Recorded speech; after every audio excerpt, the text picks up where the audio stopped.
ഒരു കഥയ്ക്ക് ഒരു രാജാവിൻ്റെ ഹൃദയത്തെ പിടിച്ചുലയ്ക്കാൻ കഴിയുമോ? ഒരാത്മാവിൻ്റെ ശാപത്തിന് ഒരു സാമ്രാജ്യത്തിൻ്റെ വിധിയെ മാറ്റിമറിക്കാൻ സാധിക്കുമോ? അതോ അജ്ഞാതമായ ഇരുട്ടിനെ തോൽപ്പിക്കാൻ ഒരു മനുഷ്യൻ്റെ സത്യവാക്കിന് കരുത്തുണ്ടാകുമോ? ഉജ്ജയിനിയുടെ പ്രതാപവും മാന്ത്രികന്റെ വരവും. അക്കാലത്ത് ഭാരതമൊട്ടാകെ കീർത്തികേട്ട നഗരമായിരുന്നു ഉജ്ജയിനി. നീതിമാനും ധീരനുമായ വിക്രമാദിത്യ മഹാരാജാവ് ഭരിച്ചിരുന്ന നാട്. സൂര്യനു കീഴിലുള്ള എന്തിനേയും ജയിക്കാൻ പോന്ന കരുത്തും ധർമ്മത്തിൽ നിന്ന് അണുവിട വ്യതിചലിക്കാത്ത മനസ്സും അദ്ദേഹത്തിനുണ്ടായിരുന്നു. കൊട്ടാരത്തിലെ സുവർണ സിംഹാസനത്തിൽ അദ്ദേഹം ഇരിക്കുമ്പോൾ ജനങ്ങൾ വിശ്വസിച്ചിരുന്നത് സാക്ഷാൽ ഇന്ദ്രദേവൻ തന്നെയാണ് തങ്ങളെ ഭരിക്കുന്നത് എന്നായിരുന്നു. എന്നാൽ പകലിൻ്റെ വെളിച്ചത്തിൽ തിളങ്ങി നിൽക്കുന്ന ആ കൊട്ടാരത്തിന് രാത്രിയുടെ യാമങ്ങളിൽ മറ്റൊരു മുഖമുണ്ടായിരുന്നു. ഒരു ദിവസം സഭയിൽ തികച്ചും അപ്രതീക്ഷിതമായി ഒരാൾ കടന്നുവന്നു. ശാന്തനു എന്നായിരുന്നു അയാളുടെ പേര്. കാഴ്ചയിൽ സാധാരണക്കാരനല്ലെന്ന് ഒറ്റ നോട്ടത്തിൽ തന്നെ വ്യക്തം. കാവ്യവസ്ത്രം ധരിച്ച്, കഴുത്തിൽ രുദ്രാക്ഷമാലകൾ അണിഞ്ഞ്, കണ്ണുകളിൽ വല്ലാത്തൊരു തീക്ഷ്ണത ഒഴിപ്പിച്ചുവെച്ച ഒരു മാന്ത്രികൻ. അയാളുടെ വരവ് ഉജ്ജയിനിയുടെ വിധിയെ തന്നെ മാറ്റിയെഴുതാൻ പോകുകയായിരുന്നുവെന്ന് ആരും അറിഞ്ഞില്ല. ശാന്തനു രാജാവിനു മുന്നിൽ വന്നു വണങ്ങി. കയ്യിലുണ്ടായിരുന്ന അപൂർവമായ ഒരു ഫലം രാജാവിന് കാഴ്ചവെച്ചു. വിക്രമാദിത്യൻ അത് സ്വീകരിച്ചു. എന്നാൽ അതൊരു സാധാരണ കൂടിക്കാഴ്ചയായിരുന്നില്ല. ആ മാന്ത്രികൻ രാജാവിനോട് ഒരു സഹായം അഭ്യർത്ഥിച്ചു. മഹാരാജാവേ, ലോക നന്മയ്ക്കായി ഞാനൊരു യാഗം നടത്താൻ ആഗ്രഹിക്കുന്നു. പക്ഷേ ആ യാഗം പൂർത്തിയാകണമെങ്കിൽ അങ്ങയുടെ സഹായം എനിക്ക് കൂടിയേ തീരൂ. അങ്ങയെപ്പോലൊരു വീരനു മാത്രമേ അത് സാധിക്കൂ. വിക്രമാദിത്യൻ ചോദിച്ചു, പറയൂ യോഗിവര്യ, എന്ത് സഹായമാണ് അങ്ങേക്ക് വേണ്ടത്? പ്രജകളുടെ നന്മയ്ക്കായി എന്തു ചെയ്യാനും ഈ വിക്രമാദിത്യൻ ഒരുക്കമാണ്. ശാന്തനുവിൻ്റെ കണ്ണുകളിൽ നിഗൂഢമായ ഒരു തിളക്കം മിന്നിമറഞ്ഞു. അയാൾ പറഞ്ഞു, രാജാവേ, അടുത്ത അമാവാസി രാത്രിയിൽ നഗരത്തിന് പുറത്തുള്ള ഘോരവനത്തിലെ ശ്മശാനത്തിൽ അങ്ങ് ഒറ്റയ്ക്ക് വരണം. അവിടെ വടക്കേയറ്റത്തായി വർഷങ്ങൾ പഴക്കമുള്ള ഒരു മുരിക്കുമരമുണ്ട്. ആ മരത്തിൽ ഒരു ശവം തലകീഴായി തൂങ്ങിക്കിടക്കുന്നുണ്ടാകും. ആ ശവത്തെ താഴെ വീഴാതെ എൻ്റെ മുന്നിലെത്തിക്കണം. ഇതാണ് എനിക്ക് വേണ്ട സഹായം. സഭയിലുണ്ടായിരുന്ന മന്ത്രിമാരും പടയാളികളും ഞെട്ടിത്തരിച്ചു. രാജാവ് അമാവാസ്യ രാത്രിയിൽ ഒറ്റയ്ക്ക് പ്രേതങ്ങൾ വിഹരിക്കുന്ന ശ്മശാനത്തിലേക്ക് പോകുകയോ? അത് അപകടമാണ്. പക്ഷേ വാക്ക് കൊടുത്താൽ അത് പാലിക്കുക എന്നത് വിക്രമാദിത്യൻ്റെ വ്രതമായിരുന്നു. ഞാൻ വരാം, വിക്രമാദിത്യൻ ഉറച്ച ശബ്ദത്തിൽ പറഞ്ഞു. അമാവാസ്യ രാത്രിയിൽ ആ ശവവുമായി ഞാൻ അങ്ങയുടെ മുന്നിലെത്തും. മരണത്തിൻ്റെ താഴ്വരയിലേക്ക്. അമാവാസി രാത്രി വന്നെത്തി. ആകാശം കാർമേഘങ്ങളാൽ മൂടപ്പെട്ടിരുന്നു. നക്ഷത്രങ്ങൾ പോലും ഭയം കൊണ്ട് മുഖമൊളിപ്പിച്ചതുപോലെ. ഉജ്ജയിനി നഗരം ഉറക്കത്തിലാഴുന്നപ്പോൾ വിക്രമാദിത്യൻ തൻ്റെ വാൾ അരയിൽ മുറുക്കി കറുത്ത വസ്ത്രങ്ങൾ ധരിച്ച് കൊട്ടാരത്തിൽ നിന്നിറങ്ങി. നഗരത്തിൻ്റെ അതിർത്തി കടന്നതും അന്തരീക്ഷം മാറി. കാറ്റിന് വല്ലാത്തൊരു തണുപ്പും ഒപ്പം അഴുകിയ ഗന്ധവും അനുഭവപ്പെട്ടു തുടങ്ങി. ദൂരെ നിന്ന് കുറുക്കന്മാരുടെ ഓരിയിടൽ കേൾക്കാം. അതൊരു സാധാരണ വനമായിരുന്നില്ല. പകൽ പോലും സൂര്യപ്രകാശം കടന്നു ചെല്ലാത്ത, വിഷപ്പാമ്പുകളും ഹിംസ്രജന്തുക്കളും വിഹരിക്കുന്ന നിബിഡ വനം. രാജാവ് മുന്നോട്ട് നടന്നു. ഓരോ ചുവട് വയ്ക്കുമ്പോഴും കരിയിലകൾ ഞെരിഞ്ഞമരുന്ന ശബ്ദം ആ നിശബ്ദതയിൽ വലിയ ഒച്ചപ്പാടുണ്ടാക്കി. ഇരുട്ട് അത്രമേൽ സാന്ദ്രമായിരുന്നു. വഴിയിലുടനീളം തലയോടുകളും എല്ലിൻ കഷ്ണങ്ങളും ചിതറിക്കിടക്കുന്നു. ഇടയ്ക്കിടെ മിന്നൽ പിണറുകൾ ആകാശത്തെ കീറിമുറിക്കുമ്പോൾ ആ വെളിച്ചത്തിൽ വികൃതമായ രൂപങ്ങൾ മരങ്ങൾക്ക് പിന്നിൽ ഒളിക്കുന്നതായി തോന്നും. ശ്മശാനത്തിൻ്റെ കവാടത്തിലെത്തിയപ്പോൾ കാഴ്ച ഭയാനകമായിരുന്നു. പലയിടങ്ങളിലും ചിതകൾ എരിയുന്നുണ്ടായിരുന്നു.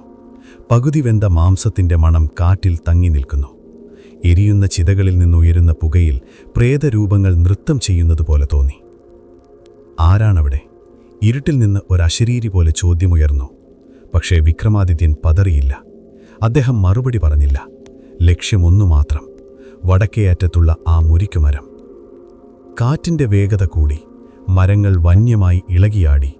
ചില്ലകൾ തമ്മിൽ ഉരസുന്ന ശബ്ദം ആരുടെയൊക്കെയോ നിലവിളികൾ പോലെ തോന്നിപ്പിച്ചു. ഭയം എന്നത് വിക്രമാദിത്യൻ്റെ നിഘണ്ടുവിൽ ഇല്ലാത്ത വാക്കാണ്. അദ്ദേഹം വാളിൽ കൈ മുറുക്കിപ്പിടിച്ച് ആ എരിയുന്ന ചിതകൾക്കിടയിലൂടെ നടന്നു. അവസാനം ശ്മശാനത്തിൻ്റെ വടക്കേ അറ്റത്ത് ആ ഭീമാകാരമായ മുരിക്കുമരം അദ്ദേഹം കണ്ടെത്തി. മരത്തിലെ രൂപം. അതൊരു സാധാരണ മരമായിരുന്നില്ല. നൂറ്റാണ്ടുകളുടെ പഴക്കമുണ്ടതിന്. അതിൻ്റെ വേരുകൾ ഭൂമിയിലേക്ക് ആഴ്ന്നിറങ്ങിയിരിക്കുന്നത് പാമ്പുകളെപ്പോലെയാണ്. ഇലകൾ കരിഞ്ഞുണങ്ങിയിരുന്നു. ആ മരത്തിൻ്റെ ഏറ്റവും വലിയ കൊമ്പിൽ മാന്ത്രികൻ പറഞ്ഞതുപോലെ ഒരു ശവം തലകീഴായി തൂങ്ങിക്കിടക്കുന്നുണ്ടായിരുന്നു. മിന്നൽ വെളിച്ചത്തിൽ രാജാവ് ആ രൂപം കണ്ടു. ഉണങ്ങി വരണ്ട ശരീരം, തവിട്ടുനിറം, കണ്ണുകൾ തുറിച്ചു നോക്കുന്നു. നീണ്ട മുടി താഴേക്ക് തൂങ്ങിക്കിടക്കുന്നു. കാറ്റിൽ ആ രൂപം ആടി ഉലയുന്നത് കാണുമ്പോൾ ജീവനുള്ള ഒന്ന് ഊഞ്ഞാലാടുകയാണെന്നേ തോന്നൂ. വിക്രമാദിത്യൻ മരത്തിന് ചുവട്ടിലെത്തി. മരത്തിൽ പിടിച്ചു കയറാൻ തുടങ്ങി. മരത്തൊലിക്ക് തീയുടെ ചൂടായിരുന്നു. ഓരോ പിടിയിലും മരം അദ്ദേഹത്തെ തടുക്കാൻ ശ്രമിക്കുന്നതുപോലെ തോന്നി. പക്ഷേ അസാമാന്യ മെയ്വഴക്കത്തോടെ രാജാവ് മുകളിലെത്തി. വാളുറയിൽ നിന്നൂരി ശവത്തെ താങ്ങി നിർത്തിയിരുന്ന വള്ളിയിലേക്ക് അദ്ദേഹം ആഞ്ഞുവെട്ടി. ഠ! വള്ളി മുറിഞ്ഞു. ശവം താഴേക്ക് വീണു. ഭും! ശവം നിലത്തു വീണപ്പോൾ വലിയൊരു നിലവിളി ഉയർന്നു. അയ്യോ, ഞാൻ മരിച്ചേ, എന്നെ കൊന്നേ! വിക്രമാദിത്യൻ ഞെട്ടിപ്പോയി. ഇത് ജീവനുള്ള മനുഷ്യനാണോ? മാന്ത്രികൻ തന്നെ ചതിച്ചതാണോ? അദ്ദേഹം വേഗത്തിൽ മരത്തിൽ നിന്ന് താഴെ ഇറങ്ങി. വീണുകിടക്കുന്ന രൂപത്തിൻ്റെ അടുത്തേക്ക് ചെന്നു. അതിനെ തൊട്ടുനോക്കി. തണുത്തുറഞ്ഞ ശരീരം, ശ്വാസമില്ല. രാജാവ് സംശയത്തോടെ നോക്കുമ്പോൾ പെട്ടെന്ന് ആ ശവം ഒരു ഉച്ചത്തിലുള്ള പൊട്ടിച്ചിരിയോടെ വായുവിലേക്കുയർന്നു. ഹ ഹ ഹ ഹ ഹ! ആ ചിരി ശ്മശാനത്തിലാകെ പ്രതിധ്വനിച്ചു. അത് മരത്തിൻ്റെ മുകളിലെ പഴയ കൊമ്പിൽ പോയി തൂങ്ങിക്കിടന്നു. ഇതൊരു സാധാരണ ശവമല്ല. ഇതിനുള്ളിൽ വസിക്കുന്നത് വേതാളമാണ്. വിക്രമാദിത്യൻ തോറ്റുകൊടുക്കാൻ തയ്യാറല്ലായിരുന്നു. അദ്ദേഹം വീണ്ടും മരത്തിൽ കയറി. ഇത്തവണ കൂടുതൽ ജാഗ്രതയോടെ. വീണ്ടും വള്ളി മുറിച്ചു. ഇത്തവണ ശവം താഴെ വീഴുന്നതിനു മുൻപേ വായുവിൽ വെച്ച് തന്നെ അദ്ദേഹം അതിനെ പിടികൂടി. ആ ഉണങ്ങിയ ശരീരം തൻ്റെ തോളിൽ വെച്ച് താഴെ ഇറങ്ങി. ആ ഭാരം സാധാരണമായിരുന്നില്ല. ഒരു മല മുഴുവൻ ചുമക്കുന്നതുപോലെയുള്ള ഭാരം. രാജാവ് നടക്കാൻ തുടങ്ങി. അപ്പോൾ തോളിലിരുന്ന ശവത്തിനുള്ളിൽ നിന്ന് പരുക്കനും എന്നാൽ പരിഹാസം കലർന്ന ഒരു ശബ്ദം കേട്ടു. ഹേ രാജാവേ, കേട്ടാലും. വിക്രമാദിത്യ, നീ സമ്മതിച്ചിരിക്കുന്നു. ഇത്രയും ഭയാനകമായ ഈ രാത്രിയിൽ സ്വന്തം സുഖസൗകര്യങ്ങൾ വെടിഞ്ഞ് ആ ദുഷ്ടനായ മാന്ത്രികനു വേണ്ടി നീ എന്തിനാണ് ഇത്രയും കഷ്ടപ്പെടുന്നത്? നിന്റെ ധൈര്യം അപാരം തന്നെ. പക്ഷേ ബുദ്ധി വേതാളമൊന്ന് നിർത്തി. എന്നിട്ട് വീണ്ടും തുടർന്നു. എന്തായാലും വഴി നീളമേറിയതാണ്. നിനക്ക് ക്ഷീണം തോന്നാതിരിക്കാൻ ഞാനൊരു കഥ പറയാം. ശ്രദ്ധിച്ചു കേൾക്കുക. എന്നാൽ ഒരു നിബന്ധനയുണ്ട്. രാജാവ് നടത്തം തുടർന്നു. മറുപടി പറഞ്ഞില്ല. വേതാളം തുടർന്നു. ഞാൻ പറയുന്ന കഥയുടെ അവസാനം അതിനൊരു ഉത്തരമുണ്ടായിരിക്കുകയും അതറിഞ്ഞിട്ടും നീ മിണ്ടാതിരിക്കുകയുമാണെങ്കിൽ നിന്റെ തല ചിതറിത്തെറിച്ച് 1000 കഷ്ണങ്ങളായി പോകും. എന്നാൽ നീ ഉത്തരം പറഞ്ഞാലോ, ഞാൻ നിന്റെ തോളിൽ നിന്ന് വഴുതിമാറി വീണ്ടും ആ മരത്തിലേക്ക് തന്നെ പോകും. എങ്ങനെയുണ്ടെൻ്റെ വ്യവസ്ഥ? വിക്രമാദിത്യൻ മൗനം പാലിച്ചു. ഉത്തരം പറഞ്ഞാൽ വേതാളം പോകും, പറഞ്ഞില്ലെങ്കിൽ മരിക്കും. ഇതൊരു ധർമ്മസങ്കടമാണ്. എങ്കിലും വേതാളം കഥ പറഞ്ഞു തുടങ്ങി. നീതിയുടെ തുലാസ്. 1-ാം കഥ. ഹേ രാജാവേ, കേട്ടാലും. പണ്ടുപണ്ട് വാരാണസി എന്ന പുണ്യനഗരത്തിൽ പ്രതാപചന്ദ്രൻ എന്ന രാജാവ് ഭരിച്ചിരുന്നു. അദ്ദേഹത്തിന് അതിസുന്ദരിയായ ഒരു മകളുണ്ടായിരുന്നു, രാജകുമാരി പത്മാവതി. പത്മാവതിയുടെ സൗന്ദര്യം കേട്ടറിഞ്ഞ് പല ദേശങ്ങളിൽ നിന്നും രാജകുമാരന്മാർ അവളെ വിവാഹം കഴിക്കാൻ ആഗ്രഹിച്ചെത്തി. എന്നാൽ അവൾക്ക് ചേർന്ന വരനെ കണ്ടെത്താൻ രാജാവിന് കഴിഞ്ഞില്ല.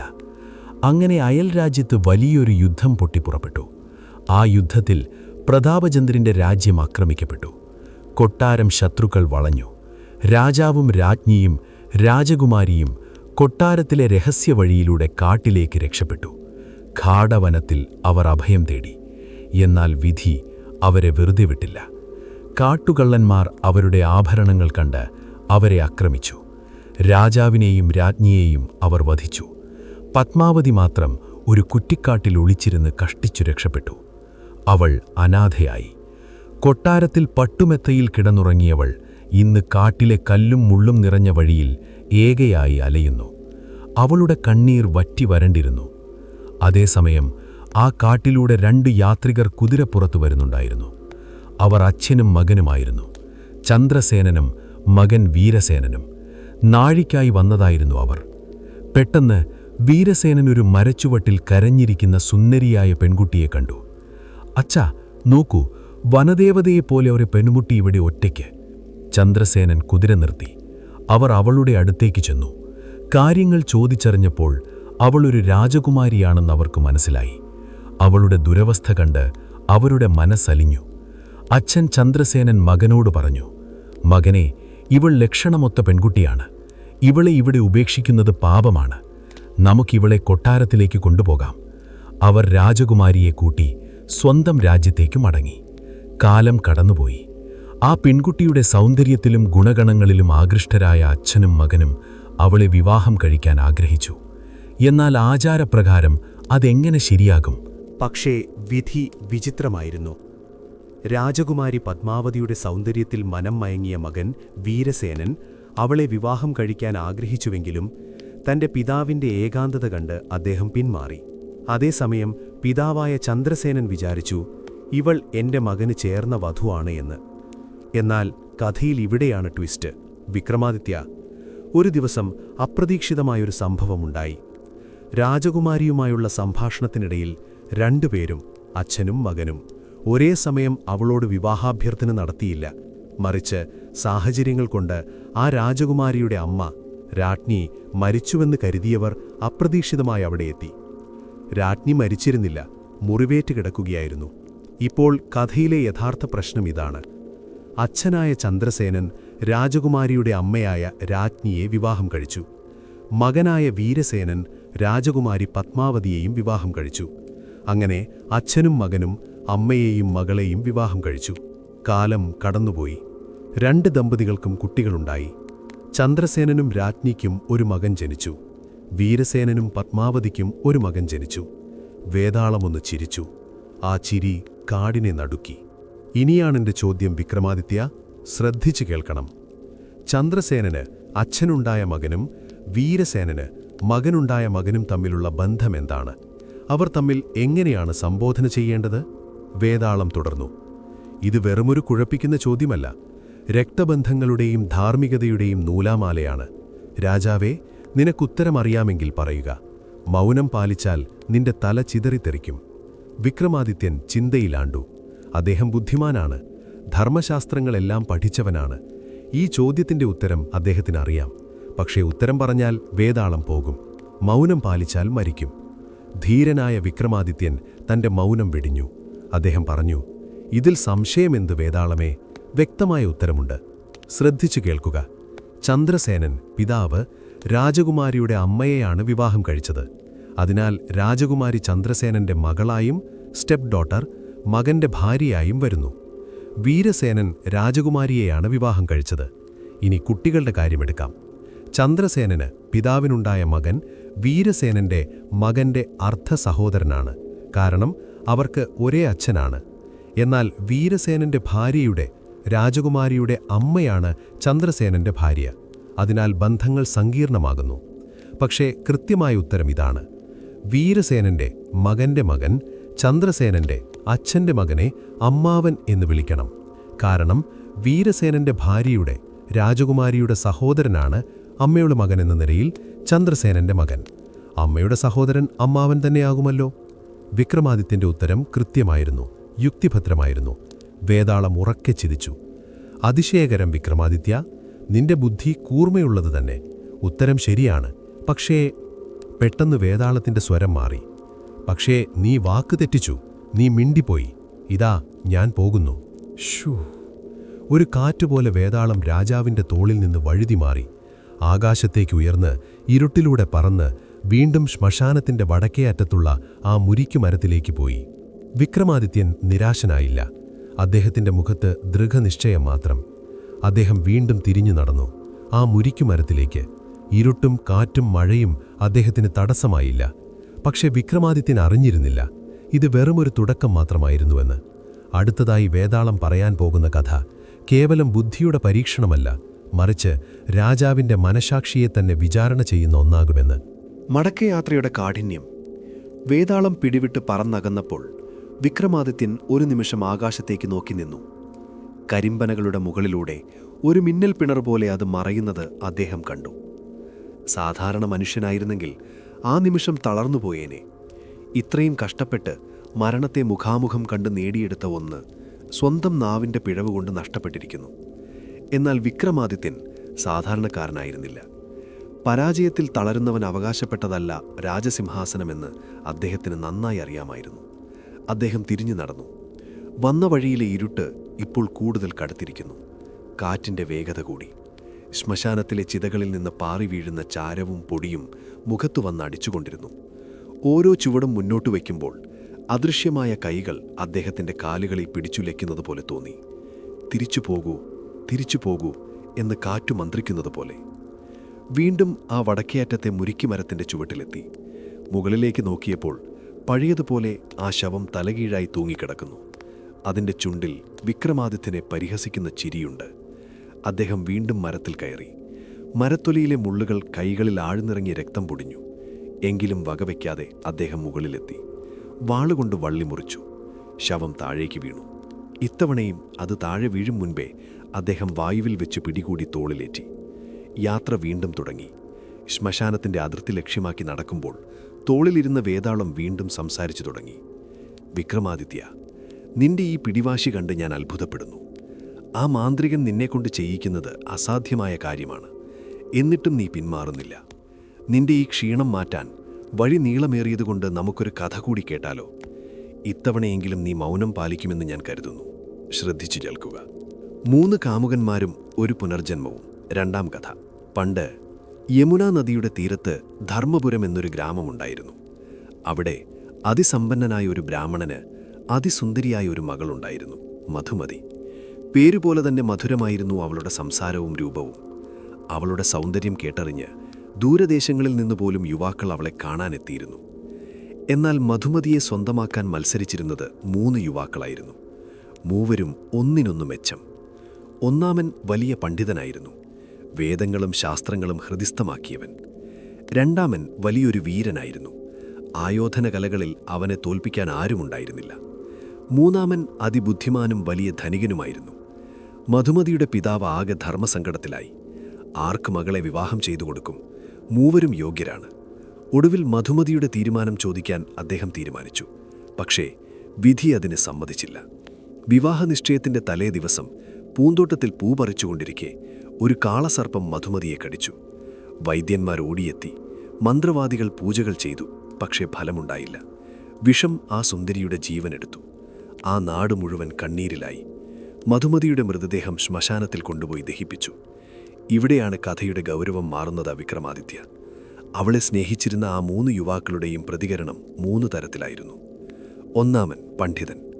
അവൾ മരിച്ചതോടെ തൻ്റെ ജീവിതം അവസാനിച്ചു എന്ന് വിശ്വസിച്ചു. അവൻ അവളുടെ ചിതാഭസ്മം സൂക്ഷിച്ചിരുന്ന ശ്മശാനത്തിൽ തന്നെ കുടിൽ കെട്ടി താമസിക്കാൻ തുടങ്ങി. അവിടെ കിട്ടുന്ന ഭക്ഷണം കഴിച്ച് അവളുടെ ഓർമ്മകളിൽ അവൻ സന്യാസിയെപ്പോലെ ജീവിച്ചു. 2ാമൻ വീരൻ. അവന് വലിയ ദുഃഖം തോന്നി. അവൻ അവളുടെ അസ്ഥികൾ പെറുക്കിയെടുത്ത് ഒരു ഭാണ്ഡത്തിലാക്കി തീർത്ഥാടനത്തിന് പോയി. ഗംഗാനദിയിൽ അതൊഴുക്കിയാൽ അവൾക്ക് മോക്ഷം കിട്ടുമെന്ന് അവൻ വിശ്വസിച്ചു. 3ാമൻ ബുദ്ധിമാൻ. അവൻ നിരാശനായില്ല. മരിച്ചവരെ ജീവിപ്പിക്കാൻ കഴിവുള്ള സഞ്ജീവനി മന്ത്രം പഠിക്കാൻ അവൻ തീരുമാനിച്ചു. അവൻ നാട് വിട്ടുപോയി. കൊടുംവനങ്ങളിൽ തപസ് ചെയ്ത് ഒടുവിൽ വലിയൊരു മാന്ത്രികനെ പ്രീതിപ്പെടുത്തി ആ മന്ത്രം സ്വന്തമാക്കി. മാസങ്ങൾ കടന്നുപോയി. 3ാമൻ മന്ത്രശക്തിയുമായി തിരിച്ചെത്തി. അവൻ നേരെ ശ്മശാനത്തിലേക്ക് പോയി. അവിടെ 1ാമൻ ഇപ്പോഴും സന്യാസിയെപ്പോലെ ചിതയ്ക്ക് കാവലിരിക്കുന്നുണ്ടായിരുന്നു. അതേസമയം തീർത്ഥാടനം കഴിഞ്ഞ 2ാമനും അവിടെ തിരിച്ചെത്തി. 3ാമൻ പറഞ്ഞു, മാറുക, എനിക്കവളെ ജീവിപ്പിക്കാൻ കഴിയും. അവൻ മന്ത്രമുരുവിച്ചു. ചിതാഭസ്മവും അസ്ഥികളും ഒന്നിച്ചു ചേർന്നു. മാംസവും രക്തവുമുണ്ടായി. നിമിഷനേരം കൊണ്ട് മധുമതി ഉറക്കത്തിൽ നിന്ന് എഴുന്നേൽക്കുന്നതുപോലെ ചിതയിൽ നിന്ന് എഴുന്നേറ്റ് വന്നു. അവൾക്ക് ജീവൻ തിരിച്ചു കിട്ടി. ഇതോടെ വലിയൊരു തർക്കമായി. 3 പേരും അവളിൽ അവകാശമുന്നയിച്ചു. 1ാമൻ പറഞ്ഞു, ഞാനാണ് ഇവളുടെ ചിതയ്ക്ക് കാവലിരുന്നത്. എൻ്റെ സ്നേഹമാണ് വലുത്. അതുകൊണ്ട് ഇവൾ എൻ്റെ ഭാര്യയാകണം. 2ാമൻ പറഞ്ഞു, ഞാൻ ഇവളുടെ അസ്ഥികൾ ഗംഗാനദിയിൽ സഞ്ചരിച്ച് പുണ്യകർമ്മങ്ങൾ ചെയ്തു. മരിച്ചവർക്ക് വേണ്ടി ഈ കർമ്മങ്ങൾ ചെയ്യുന്നത് സാധാരണഗതിയിൽ മക്കളാണ്. അതിനാൽ അവൻ ഇവൾക്ക് മകനെ പോലെയാണ്. അവനും ഭർത്താവാകാൻ യോഗ്യനല്ല. എന്നാൽ 3ാമൻ, നിർത്തൂ, ഞാൻ മന്ത്രം ജപിച്ചതുകൊണ്ടാണ് ഇവൾക്ക് ജീവൻ കിട്ടിയത്. ജീവൻ നൽകിയവൻ ഞാനാണ്. അതുകൊണ്ട് ഇവൾ എൻ്റെ ഭാര്യയാണ്. വേതാളം കഥ നിർത്തി. എന്നിട്ട് വിക്രമാദിത്യൻ്റെ ചെവിയിൽ ചോദിച്ചു, രാജാവേ, ന്യായം ആരുടെ ഭാഗത്താണ്? ഈ 3 പേരിൽ ആരാണ് മധുമതിയുടെ ഭർത്താവാകാൻ യോഗ്യൻ? ജീവൻ നൽകിയവനോ, തീർത്ഥാടനം നടത്തിയവനോ, അതോ സ്നേഹത്താൽ ശ്മശാനത്തിൽ കാവലിരുന്നവനോ? ഉത്തരമറിഞ്ഞിട്ടും നീ മിണ്ടാതിരുന്നാൽ നിന്റെ തല ചിതറിത്തെറിക്കും. വിക്രമാദിത്യൻ ആലോചിച്ചു. ധർമ്മശാസ്ത്രങ്ങളെല്ലാം അദ്ദേഹത്തിന് മനഃപ്പാഠമാണ്. ഓരോ ബന്ധത്തിനും കൃത്യമായ നിർവചനങ്ങളുണ്ട്. അദ്ദേഹം മൗനം വെടിഞ്ഞു. വേതാളമേ, ഇതിൽ സംശയത്തിന് വകയില്ല. ഉത്തരം വ്യക്തമാണ്. 3-ാമൻ, അതായത് മന്ത്രം ചൊല്ലി ജീവൻ നൽകിയവൻ, ധർമ്മപ്രകാരം അവൾക്ക് പിതാവിന് തുല്യനാണ്. കാരണം ജന്മം നൽകുന്നത് പിതാവാണ്. ഇവിടെ പുനർജന്മം നൽകിയവനും പിതാവിൻ്റെ സ്ഥാനത്താണ് നിൽക്കുന്നത്. അതിനാൽ അവന് അവളെ വിവാഹം ചെയ്യാൻ കഴിയില്ല. ഇനി 2-ാമൻ, അവൻ അവളുടെ അസ്ഥികൾ ഗംഗാനദിയിൽ ഒഴുക്കി പുണ്യകർമ്മങ്ങൾ ചെയ്തു. മരിച്ചവർക്ക് വേണ്ടി ഈ കർമ്മങ്ങൾ ചെയ്യുന്നത് സാധാരണഗതിയിൽ മക്കളാണ്. അതിനാൽ അവൻ ഇവൾക്ക് മകനെ പോലെയാണ്. അവനും ഭർത്താവാകാൻ യോഗ്യനല്ല. എന്നാൽ 3-ാമൻ, അവൻ മന്ത്രം ജപിച്ചില്ല, തീർത്ഥാടനം നടത്തിയില്ല. പക്ഷേ അവൻ അവളുടെ വിയോഗത്തിൽ മനം നൊന്ത് ലൗകിക സുഖങ്ങൾ വെടിഞ്ഞ് ശ്മശാനത്തിൽ അവൾക്കായി കാവലിരുന്നു. സുഖത്തിലും ദുഃഖത്തിലും കൂടെയുണ്ടാകുക എന്നതാണ് ദാമ്പത്യധർമ്മം. മരണം ശേഷവും ആ ബന്ധം കാത്തു സൂക്ഷിച്ചവനാണ്. അതിനാൽ നീതിശാസ്ത്രപ്രകാരം ആ സന്യാസിയെപ്പോലെ ജീവിച്ച 1-ാമനാണ് അവളുടെ ഭർത്താവാകാൻ ഏറ്റവും യോഗ്യൻ. വിക്രമാദിത്യൻ്റെ ഉത്തരം കേട്ടതും വേതാളത്തിൻ്റെ കണ്ണുകളിൽ ഒരു തിളക്കം മിന്നി. അതിമനോഹരം രാജാവേ, നിന്റെ നീതിബോധം അപാരം തന്നെ. പക്ഷേ, ഒരു പൊട്ടച്ചിരിയോടെ വേതാളം തുടർന്നു. നീ വീണ്ടും വാ തുറന്നു. ഇതാ ഞാൻ പോകുന്നു. വീണ്ടും ആ വായുവേഗത്തിൽ വേതാളം രാജാവിൻ്റെ തോളിൽ നിന്ന് കുതിച്ചുയർന്നു. ഇരുട്ടിൽ മറഞ്ഞ് ആ പഴയ മുരിക്കുമരത്തിലേക്ക് തന്നെ തിരിച്ചുപോയി. ആഭരണങ്ങളിലെ രഹസ്യം. 3-ാം കഥ. വിക്രമാദിത്യൻ ക്ഷീണിതനായിരുന്നു. ശരീരം തളർന്നു തുടങ്ങിയിരുന്നു. പക്ഷേ മനസ്സ് ഒരുരുക്കുപോലെ ദൃഢമായിരുന്നു. അദ്ദേഹം വീണ്ടും തിരിഞ്ഞു നടന്നു. ശ്മശാനത്തിലെ വഴികളിപ്പോൾ കൂടുതൽ ദുർഘടമായിരിക്കുന്നു. മരങ്ങളുടെ വേരുകൾ പാമ്പുകളെപ്പോലെ കാലിൽ ചുറ്റിവരിയുന്നു. മൂങ്ങകളുടെ മൂളൽ മരണഗീതം പോലെ കേൾക്കാം. എങ്കിലും അദ്ദേഹം പിന്മാറിയില്ല. വീണ്ടും മരത്തിൽ കയറി വേതാളത്തെ താഴെ ഇറക്കി തോളിലേറ്റി നടന്നു തുടങ്ങി. തോളിലിരുന്ന് വേതാളം പറഞ്ഞു, രാജാവേ, നിന്റെ ഈ സഹനശക്തിക്ക് മുന്നിൽ ഞാൻ തോൽക്കുന്നു. പക്ഷേ ഇനിയുള്ള യാത്ര കൂടുതൽ കഠിനമാണ്. നിനക്ക് ഉറക്കം വരാതിരിക്കാൻ ഞാൻ മറ്റൊരു കഥ പറയാം. ഇത്തവണത്തെ കഥ അല്പം സങ്കീർണമാണ്. സൂക്ഷിച്ചു കേൾക്കുക. വർഷങ്ങൾക്ക് മുൻപ് വിരുപാക്ഷം എന്ന നഗരത്തിൽ രത്നദത്തൻ എന്നൊരു വലിയ വ്യാപാരിയുണ്ടായിരുന്നു. അലകപുരിയിലെ കുബേരനെപ്പോലെ സമ്പന്നൻ. അദ്ദേഹത്തിന് അതിസുന്ദരിയായ ഒരു മകളുണ്ടായിരുന്നു, ശോഭാവതി. പക്ഷേ ശോഭാവതിക്ക് ഒരു ദുശ്ശീലമുണ്ടായിരുന്നു. അവൾക്ക് ആഭരണങ്ങളോട് വല്ലാത്ത ഭ്രമമായിരുന്നു. ലോകത്തിലെ ഏറ്റവും വിലപിടിപ്പുള്ള രത്നങ്ങൾ അണിഞ്ഞു നടക്കാനായിരുന്നു അവൾക്കിഷ്ടം. ഒരിക്കൽ ദൂരദേശത്ത് നിന്ന് ഒരു കൊള്ളക്കാരൻ ആ നഗരത്തിലെത്തി. അവൻ്റെ പേര് വജ്രബാഹു എന്നായിരുന്നു. അതിക്രൂരനും മായാജാലങ്ങൾ അറിയുന്നവനുമായിരുന്നു അവൻ. വജ്രബാഹു ശോഭാവതിയുടെ ആഭരണങ്ങളെക്കുറിച്ച് കേട്ടറിഞ്ഞു. അവനൊരു വജ്രവ്യാപാരിയുടെ വേഷത്തിൽ രത്നദത്തൻ്റെ വീട്ടിലെത്തി. അപൂർവമായ രത്നങ്ങൾ കാണിച്ച് അവൻ ശോഭാവതിയെ വശീകരിച്ചു. ശോഭാവതി അവനിൽ അനുരക്തയായി. ഒരമാവാസി രാത്രിയിൽ വജ്രബാഹു അവളോട് പറഞ്ഞു, എൻ്റെ കയ്യിൽ സ്വർഗത്തിൽ നിന്ന് കൊണ്ടുവന്ന ദിവ്യമായ ഒരു മാലയുണ്ട്.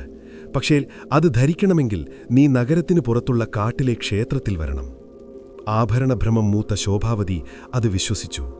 മാതാപിതാക്കൾ അറിയാതെ അവൾ ആഭരണങ്ങളെല്ലാം അണിഞ്ഞ് അർദ്ധരാത്രിയിൽ കാട്ടിലേക്ക് പോയി. കാട്ടിലെത്തിയപ്പോൾ വജ്രബാഹുവിൻ്റെ സ്വഭാവം മാറി. അവൻ തൻ്റെ യഥാർത്ഥ രൂപം കാണിച്ചു. എനിക്ക് വേണ്ടത് നിന്നെയല്ല, നിന്റെ ശരീരത്തിലുള്ള ഈ അമൂല്യമായ ആഭരണങ്ങളാണ്. അവൻ അവളെ ആക്രമിക്കാൻ തുനിഞ്ഞു. ശോഭാവതി ഭയന്ന് വിറച്ചു. അവൾ അലമുറയിട്ട് കരഞ്ഞു. അപ്പോഴാണ് ആ വഴിക്ക് മറ്റൊരു കള്ളൻ വന്നത്. അവൻ്റെ പേര് ചന്ദ്രൻ എന്നായിരുന്നു. അവൻ വലിയൊരു മോഷ്ടാവായിരുന്നെങ്കിലും സ്ത്രീകളെ ഉപദ്രവിക്കുന്നത് അവനിഷ്ടമല്ലായിരുന്നു. ശോഭാവതിയുടെ കരച്ചിൽ കേട്ട് അവൻ അവിടെ എത്തി. വജ്രബാഹുവിനെ അവൻ നേരിട്ടു. 2 കള്ളന്മാരും തമ്മിൽ ഘോരമായ യുദ്ധം നടന്നു. ഒടുവിൽ ചന്ദ്രൻ വജ്രബാഹുവിനെ വധിച്ചു. ശോഭാവതിയെ രക്ഷിച്ച ശേഷം ചന്ദ്രൻ അവളോട് പറഞ്ഞു, പെൺകുട്ടി, നീ നിന്റെ വീട്ടിലേക്ക് പോകൂ. ഇത്രയും ആഭരണങ്ങൾ അണിഞ്ഞ് രാത്രിയിൽ സഞ്ചരിക്കുന്നത് അപകടമാണ്. അവൻ അവളുടെ ആഭരണങ്ങളൊന്നും തൊട്ടില്ല. അവളെ സുരക്ഷിതമായി വീടിൻ്റെ അതിർത്തി വരെ കൊണ്ടുവിട്ടു. ശോഭാവതി വീട്ടിലെത്തി. പക്ഷേ പിറ്റേന്ന് രാവിലെ നഗരത്തിൽ വലിയൊരു വാർത്ത പരന്നു. കൊടും കുറ്റവാളിയായ വജ്രബാഹു കൊല്ലപ്പെട്ടിരിക്കുന്നു. രാജാവ് വിളംബരം ചെയ്തു, ആ ദുഷ്ടനെ കൊന്ന വീരന് എന്റെ മകൾ രാജകുമാരിയെ വിവാഹം ചെയ്തു നൽകുന്നതാണ്. ഇതറിഞ്ഞ് ശോഭാവതിയുടെ പിതാവ് രത്നദത്തൻ കൊട്ടാരത്തിലെത്തി കള്ളം പറഞ്ഞു. മഹാരാജാവേ, ഞാനാണ് ആ കൊള്ളക്കാരനെ കൊന്നത്. അതേസമയം ശോഭാവതിയും അത് സമ്മതിച്ചു. കാരണം ഒരു കള്ളനാണ് തന്നെ രക്ഷിച്ചതെന്ന് പുറത്തറിഞ്ഞാൽ തന്റെ പേര് ചീത്തയാകും എന്നവൾ ഭയന്നു. അങ്ങനെ രാജാവ് സന്തോഷിച്ച് രത്നദത്തന് വലിയ പാരിതോഷികങ്ങൾ നൽകി. എന്നാൽ യഥാർത്ഥത്തിൽ വജ്രബാഹുവിനെ കൊന്ന ചന്ദ്രൻ അഥവാ നല്ല കള്ളൻ അന്ന് സഭയിലുണ്ടായിരുന്നു. അവൻ സത്യമറിഞ്ഞിട്ടും മൗനം പാലിച്ചു. അവൻ വിചാരിച്ചു, ഞാനൊരു കള്ളനാണ്, സത്യം പറഞ്ഞാൽ രാജാവ് എന്നെ വിശ്വസിക്കില്ല, മാത്രമല്ല എന്നെ തൂക്കിലേറ്റുകയും ചെയ്യും, ഇവൾക്ക് മാനക്കേടുണ്ടാവുകയും ചെയ്യും. അങ്ങനെ ചന്ദ്രൻ ആ നാട് വിട്ടുപോയി. വേതാളം കഥ നിർത്തി വിക്രമാദിത്യയോട് ചോദിച്ചു, ഹേ രാജാവേ, ഇവിടെ ആരാണ് ഏറ്റവും വലിയ ത്യാഗി? ശോഭാവതിയുടെ മാനം രക്ഷിക്കാൻ വേണ്ടി മൗനം പാലിച്ച കള്ളൻ ചന്ദ്രനാണോ, അതോ സ്വന്തം മകളുടെ പേര് രക്ഷിക്കാൻ വേണ്ടി കള്ളം പറഞ്ഞ പിതാവ് രത്നദത്തനാണോ? ഉത്തരം പറയൂ രാജാവേ, ധർമ്മത്തിന്റെ സൂക്ഷ്മമായ നൂലുകൾ വേർതിരിക്കൂ. വിക്രമാദിത്യനൊട്ടും ആലോചിച്ചില്ല. അദ്ദേഹം പറഞ്ഞു, വേതാളമേ, ഇതിൽ ത്യാഗി എന്ന പദത്തിനർഹൻ ആ കള്ളൻ ചന്ദ്രൻ മാത്രമാണ്. ശ്രദ്ധിക്കൂ, രത്നദത്തൻ ചെയ്തത് സ്വാർത്ഥതയാണ്. അയാൾ കള്ളം പറഞ്ഞത് സ്വന്തം മകളുടെ പേര് രക്ഷിക്കാൻ മാത്രമല്ല, രാജാവിൽ നിന്ന് പാരിതോഷികം ലഭിക്കാൻ കൂടിയാണ്. അത് അത്യാഗ്രഹമാണ്. ശോഭാവതി ചെയ്തത് ഭീരുതയാണ്. തന്നെ രക്ഷിച്ചവനെ അവൾ തള്ളിപ്പറഞ്ഞു. എന്നാൽ ചന്ദ്രൻ, അവനൊരു കള്ളനായിരുന്നിട്ടും ശോഭാവതിയുടെ ആഭരണങ്ങൾ മോഷ്ടിച്ചില്ല, അവളെ രക്ഷിച്ചു. മാത്രമല്ല, സത്യം വെളിപ്പെടുത്തിയാൽ രാജകുമാരിയെ വിവാഹം ചെയ്യാമായിരുന്നു, വലിയ സമ്പത്ത് ലഭിക്കുമായിരുന്നു. എന്നിട്ടും ഒരു പെൺകുട്ടിയുടെ മാനം രക്ഷിക്കാൻ വേണ്ടി സ്വന്തം നേട്ടങ്ങളെല്ലാം ഉപേക്ഷിച്ച് അവൻ നാട് വിട്ടുപോയി. പ്രതിഫലം ആഗ്രഹിക്കാത്ത കർമ്മമാണ് യഥാർത്ഥ ത്യാഗം. അതിനാൽ ചന്ദ്രനാണ് ഏറ്റവും വലിയ മഹാൻ. ഉത്തരം കേട്ടതും വേതാളം പൊട്ടിച്ചിരിച്ചു. ശരിയാണ് വിക്രമാദിത്യ, നിന്റെ ബുദ്ധിക്ക് തുല്യം നീ മാത്രം. പക്ഷേ കാറ്റാഞ്ഞു വീശി. നീ വീണ്ടും മിണ്ടിപ്പോയി രാജാവേ, ഇതാ ഞാൻ പോകുന്നു. വീണ്ടും വേതാളം ആകാശത്തേക്ക് കുതിച്ചു. ഇത്തവണ വിക്രമാദിത്യന് വല്ലാത്തൊരു തളർച്ച തോന്നി. കാലുകൾ വിറയ്ക്കുന്നുണ്ടായിരുന്നു. പക്ഷേ ആ മാന്ത്രികന് കൊടുത്ത വാക്ക്, അത് പാലിച്ചേ തീരൂ. അദ്ദേഹം വീണ്ടും ഇരുട്ടിലേക്ക് നടന്നു. എന്നാൽ ഇത്തവണ കാടിന്റെ ഭാവം മാറിയിരുന്നു. ദൂരെ നിന്ന് നായ്ക്കൾ ഓരിയിടുന്നത് നിന്നു. പകരം ഒരു വല്ലാത്ത നിശബ്ദത. ആ നിശബ്ദത വരാനിരിക്കുന്ന വലിയൊരു കൊടുങ്കാറ്റിന്റെ സൂചനയായിരുന്നു. തന്റെ യാത്ര ഇനിയും നീളുമെന്ന് വിക്രമാദിത്യൻ തിരിച്ചറിഞ്ഞു. ഓരോ കഥയും വെറുമൊരു കഥയല്ല, മറിച്ച് തന്റെ മനസാക്ഷിയെയും ധർമ്മബോധത്തെയും പരീക്ഷിക്കുന്ന അഗ്നിപരീക്ഷകളാണെന്ന് അദ്ദേഹത്തിന് മനസ്സിലായി. ഘനീഭവിക്കുന്ന ഇരുട്ട്. കാറ്റു നിലച്ചു. അത് കൂടുതൽ ഭയാനകമായിരുന്നു. അതുവരെ കാടിലുടനീളം അലയടിച്ചിരുന്ന മരങ്ങളുടെ ഇലകളുരസുന്ന ശബ്ദവും ചീവീടുകളുടെ കരച്ചിലും പെട്ടെന്ന് നിശബ്ദമായി. ആ നിശബ്ദത വലിയൊരു കൊടുങ്കാറ്റിനു മുൻപുള്ള ശാന്തത പോലെ തോന്നി. വിക്രമാദിത്യൻ വീണ്ടും ആ മുരിക്കുമരത്തിലേക്ക് നടക്കുകയാണ്. വഴിയിൽ പലയിടത്തും നിഴലുകൾ ചലിക്കുന്നതായി അദ്ദേഹത്തിന് തോന്നി. സാധാരണ മനുഷ്യരെ ഭയപ്പെടുത്താൻ പോന്ന കാഴ്ചകളായിരുന്നു ചുറ്റും. ചിലയിടത്ത് തലയോട്ടികൾ ഉരുളുന്നു, ചിലയിടത്ത് പാതിവെന്ത ശവങ്ങൾ ചിതയിൽ നിന്ന് എഴുന്നേറ്റിരിക്കാൻ ശ്രമിക്കുന്നു. പക്ഷെ വിക്രമാദിത്യന്റെ ശ്രദ്ധ അതൊന്നുമല്ലായിരുന്നു. അദ്ദേഹത്തിന്റെ മനസ്സ് പൂർണ്ണമായും ആ മാന്ത്രികന് നൽകിയ വാക്കിൽ ഉറച്ചു നിൽക്കുകയായിരുന്നു. വീണ്ടും മരത്തിന് ചുവട്ടിലെത്തി. ഇത്തവണ മരത്തിന് വല്ലാത്തൊരു ചൂടനുഭവപ്പെട്ടു. വേതാളം തൂങ്ങിക്കിടക്കുന്ന കൊമ്പിൽ നിന്ന് രക്തം ഇറ്റിറ്റ് വീഴുന്നുണ്ടായിരുന്നു. വിക്രമാദിത്യൻ മരത്തിൽ കയറി. ഓരോ തവണ കയറുമ്പോഴും മരം അദ്ദേഹത്തെ തടുക്കാൻ നോക്കുന്നതുപോലെ തറിച്ചു നിൽക്കുന്നു. എങ്കിലും അദ്ദേഹം വേതാളത്തെ താഴെ ഇറക്കി തോളിലേറ്റി. യാത്ര വീണ്ടും തുടങ്ങി. തോളിലിരുന്ന വേതാളം ഇത്തവണ ഒന്ന് മൂളി. ആ മൂളൽ ഒരു പഴയ പാട്ടിന്റെ ഈണം പോലെയായിരുന്നു. വിക്രമാദിത്യ, നിന്റെ ഈ നിശ്ചയദാർഢ്യം കണ്ട് ഞാൻ ഭയപ്പെടുന്നു. നീയൊരു മനുഷ്യനാണോ അതോ മറ്റെന്തെങ്കിലുമാണോ? ഇത്രയും തവണ പരാജയപ്പെട്ടിട്ടും നീ പിന്മാറുന്നില്ലല്ലോ. നിന്റെ ക്ഷീണം മാറ്റാൻ, മനസ്സിനെ ഒന്നുണർത്താൻ ഞാൻ മറ്റൊരു കഥ പറയാം. ഇത്തവണത്തെ കഥ കേവലം ബുദ്ധിയുടെ മാത്രമല്ല, മറിച്ച് സ്നേഹത്തിൻ്റെയും ത്യാഗത്തിൻ്റെയും അളവുകോലുകൾ നിശ്ചയിക്കുന്ന ഒന്നാണ്. ശ്രദ്ധിച്ചു കേൾക്കുക. അമ്മയുടെ അവസാനാഗ്രഹം. പണ്ട് കാവേരി നദിയുടെ തീരത്ത് വിജയപുരി എന്നൊരു മനോഹരമായ ഗ്രാമമുണ്ടായിരുന്നു. ആ ഗ്രാമത്തിൽ സോമദത്തൻ എന്നൊരു യുവാവ് താമസിച്ചിരുന്നു. അവൻ സൽഗുണസമ്പന്നനും മാതാപിതാക്കളെ ദൈവത്തെപ്പോലെ കരുതുന്നവനുമായിരുന്നു. സോമദത്തൻ്റെ അച്ഛൻ പണ്ടേ മരിച്ചുപോയിരുന്നു. വിധവയായ അമ്മയും തൻ്റെ സ്നേഹനിധിയായ ഭാര്യ രത്നവതിയുമടങ്ങുന്നതായിരുന്നു അവൻ്റെ ലോകം. സോമദത്തന് തൻ്റെ അമ്മയെന്നാൽ ജീവനായിരുന്നു. അമ്മയുടെ ഒരു വാക്കിന് മറുവാക്ക് അവൻ പറയില്ല. അതുപോലെ തന്നെയായിരുന്നു ഭാര്യ രത്നവതിയോടുള്ള സ്നേഹവും. അവൾ അവനെ ഒരു നിഴൽ പോലെ പിന്തുടർന്ന് ശുശ്രൂഷിച്ചു പോന്നു. അങ്ങനെയിരിക്കെ ആ ദേശത്ത് വലിയൊരു ക്ഷാമം പിടിപെട്ടു. മഴ പെയ്തില്ല, പുഴകൾ വറ്റി, കൃഷികൾ കരിഞ്ഞുണങ്ങി, പട്ടിണി മരണം നിത്യസംഭവമായി. അവിടെ ജീവിച്ചാൽ മരിച്ചുപോകുമെന്നുറപ്പായപ്പോൾ സോമദത്തൻ നാടുവിടാൻ തീരുമാനിച്ചു. അമ്മയെയും ഭാര്യയെയും കൂട്ടി അവൻ അയൽ രാജ്യത്തേക്ക് യാത്ര തിരിച്ചു. യാത്ര കഠിനമായിരുന്നു. കൊടുങ്കാടുകളും മരുഭൂമിയും താണ്ടി വേണം പോകാൻ. കയ്യിൽ കരുതിയ ഭക്ഷണവും വെള്ളവും തീർന്നു തുടങ്ങി. സൂര്യൻ്റെ ചൂട് സഹിക്കാൻ കഴിയാതെ അവർ തളർന്നു. വിശപ്പും ദാഹവും കൊണ്ട് അമ്മ നടക്കാൻ വയ്യാതെയായി. അവരൊരു മരച്ചുവട്ടിലിരുന്നു.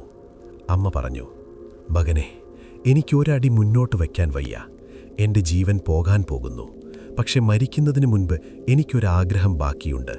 സോമദത്തൻ കരഞ്ഞുകൊണ്ട് ചോദിച്ചു, അമ്മേ, പറയൂ, എന്തു വേണമെങ്കിലും ഞാൻ ചെയ്യാം. അമ്മയുടെ കണ്ണുകളിൽ നിസ്സഹായാവസ്ഥയായിരുന്നു.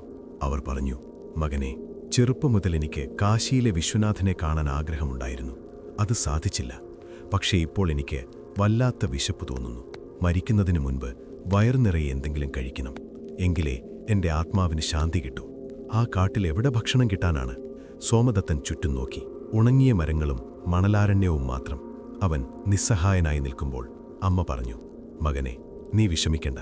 നിന്റെ കടമ നീ ചെയ്യുക. നീ യുവാവാണ്. നിന്റെ ഭാര്യയും ചെറുപ്പമാണ്. നിങ്ങൾക്കിനിയും ഒരുപാട് കാലം ജീവിക്കാനുണ്ട്. ഞാൻ എങ്ങനെയെങ്കിലും മരിക്കും. പക്ഷേ വിശപ്പ് സഹിക്കാൻ വയ്യ. ഇത്രയും പറഞ്ഞ് അമ്മ ബോധരഹിതയായി വീഴാൻ തുടങ്ങി.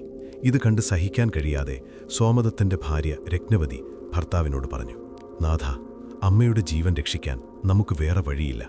എൻ്റെ മാംസം മുറിച്ചെടുത്ത് അമ്മയ്ക്ക് നൽകൂ. ഞാൻ മരിച്ചാലും കുഴപ്പമില്ല. അമ്മ ജീവിക്കണം.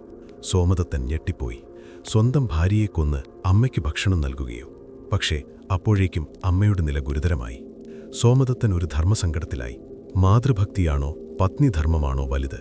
ഒടുവിൽ ഭ്രാന്തമായൊരാവേശത്തിൽ അവൻ തൻ്റെ വാളെടുത്ത് സ്വന്തം തുടയിലെ മാംസം അറുത്തെടുത്തു. ഭാര്യയെയും അമ്മയെയും വേദനിപ്പിക്കാതെ സ്വന്തം ശരീരം മുറിച്ച് അവൻ അമ്മയ്ക്ക് നൽകാൻ തുനിഞ്ഞു. പക്ഷേ രക്തം വാർന്ന് അവൻ അവിടെ കുഴഞ്ഞു വീണു. ഇത് കണ്ട് ഭർത്താവിൻ്റെ വേർപാടിൽ മനംനൊന്ത് ഭാര്യ രത്നവതി ആ വാളെടുത്ത് സ്വന്തം കഴുത്തറുത്തു മരിച്ചു. ബോധം തെളിഞ്ഞ അമ്മ കണ്ടത് തനിക്ക് വേണ്ടി ജീവൻ കളഞ്ഞ മകനെയും മരുമകളെയുമാണ്. ആ ദുഃഖം താങ്ങാനാവാതെ അമ്മയും അവിടെ വെച്ച് പ്രാണൻ വെടിഞ്ഞു. വേതാളം കഥ നിർത്തി. ഒരു നിമിഷത്തെ മൗനത്തിനു ശേഷം ചോദിച്ചു, രാജാവേ, ഈ കഥയിലെ 3 മരണങ്ങളും ദാരുണമാണ്. പക്ഷേ എൻ്റെ ചോദ്യം ഇതാണ്: ഈ 3 പേരിൽ സ്വർഗത്തിൽ പോകാൻ ഏറ്റവും യോഗ്യതയുള്ളതാർക്കാണ്? ആരാണ് ഏറ്റവും വലിയ ത്യാഗി? സ്വന്തം വിശപ്പ് മാറ്റാൻ മകനെ ധർമ്മസങ്കടത്തിലാക്കിയ അമ്മയോ? മകനെ അമ്മയ്ക്കു വേണ്ടി ജീവൻ കൊടുക്കാൻ തയ്യാറായ മകനോ? അതോ ഭർത്താവിൻ്റെ അമ്മയ്ക്കു വേണ്ടി സ്വന്തം ജീവൻ ബലി നൽകാൻ തയ്യാറായ ഭാര്യയോ? ഉത്തരം പറയൂ രാജാവേ. ഉത്തരം അറിഞ്ഞിട്ടും നീ മിണ്ടാതിരുന്നാൽ നിന്റെ തല ചിതറിത്തെറിക്കും. വിക്രമാദിത്യൻ നടപ്പിന്റെ വേഗത കുറച്ചു. ഇതൊരു സങ്കീർണമായ ചോദ്യമാണ്. ത്യാഗത്തിന്റെ അളവുകോൽ ഓരോരുത്തർക്കും വ്യത്യസ്തമാണ്. എങ്കിലും വിക്രമാദിത്യന്റെ നീതിബോധം ഉണർന്നു. അദ്ദേഹം പറഞ്ഞു, വേതാളമേ, ഇതിൽ സംശയമില്ല. ഏറ്റവും വലിയ ത്യാഗി ആ ഭാര്യ രത്നവതിയാണ്. കാരണം ശ്രദ്ധിക്കുക, മകനായ സോമദത്തന് അമ്മയോട് കടപ്പാടുണ്ട്. അമ്മയാണ് അവന് ജന്മം നൽകിയത്. അതിനാൽ അമ്മയ്ക്ക് വേണ്ടി ത്യാഗം ചെയ്യുക എന്നത് മകന്റെ കടമയാണ്. അത് സ്വാഭാവിക ധർമ്മമാണ്.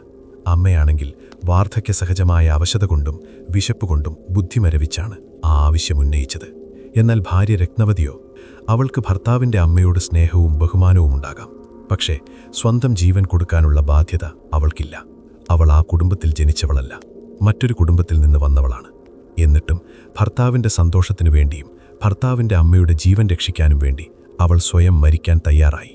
കടമകൾക്കും രക്തബന്ധങ്ങൾക്കും അപ്പുറം നിസ്വാർത്ഥമായ സ്നേഹത്താൽ ചെയ്യുന്ന ത്യാഗമാണ് ഏറ്റവും വലുത്. അതിനാൽ രത്നവതിയാണ് സ്വർഗത്തിന് ഏറ്റവും അർഹ.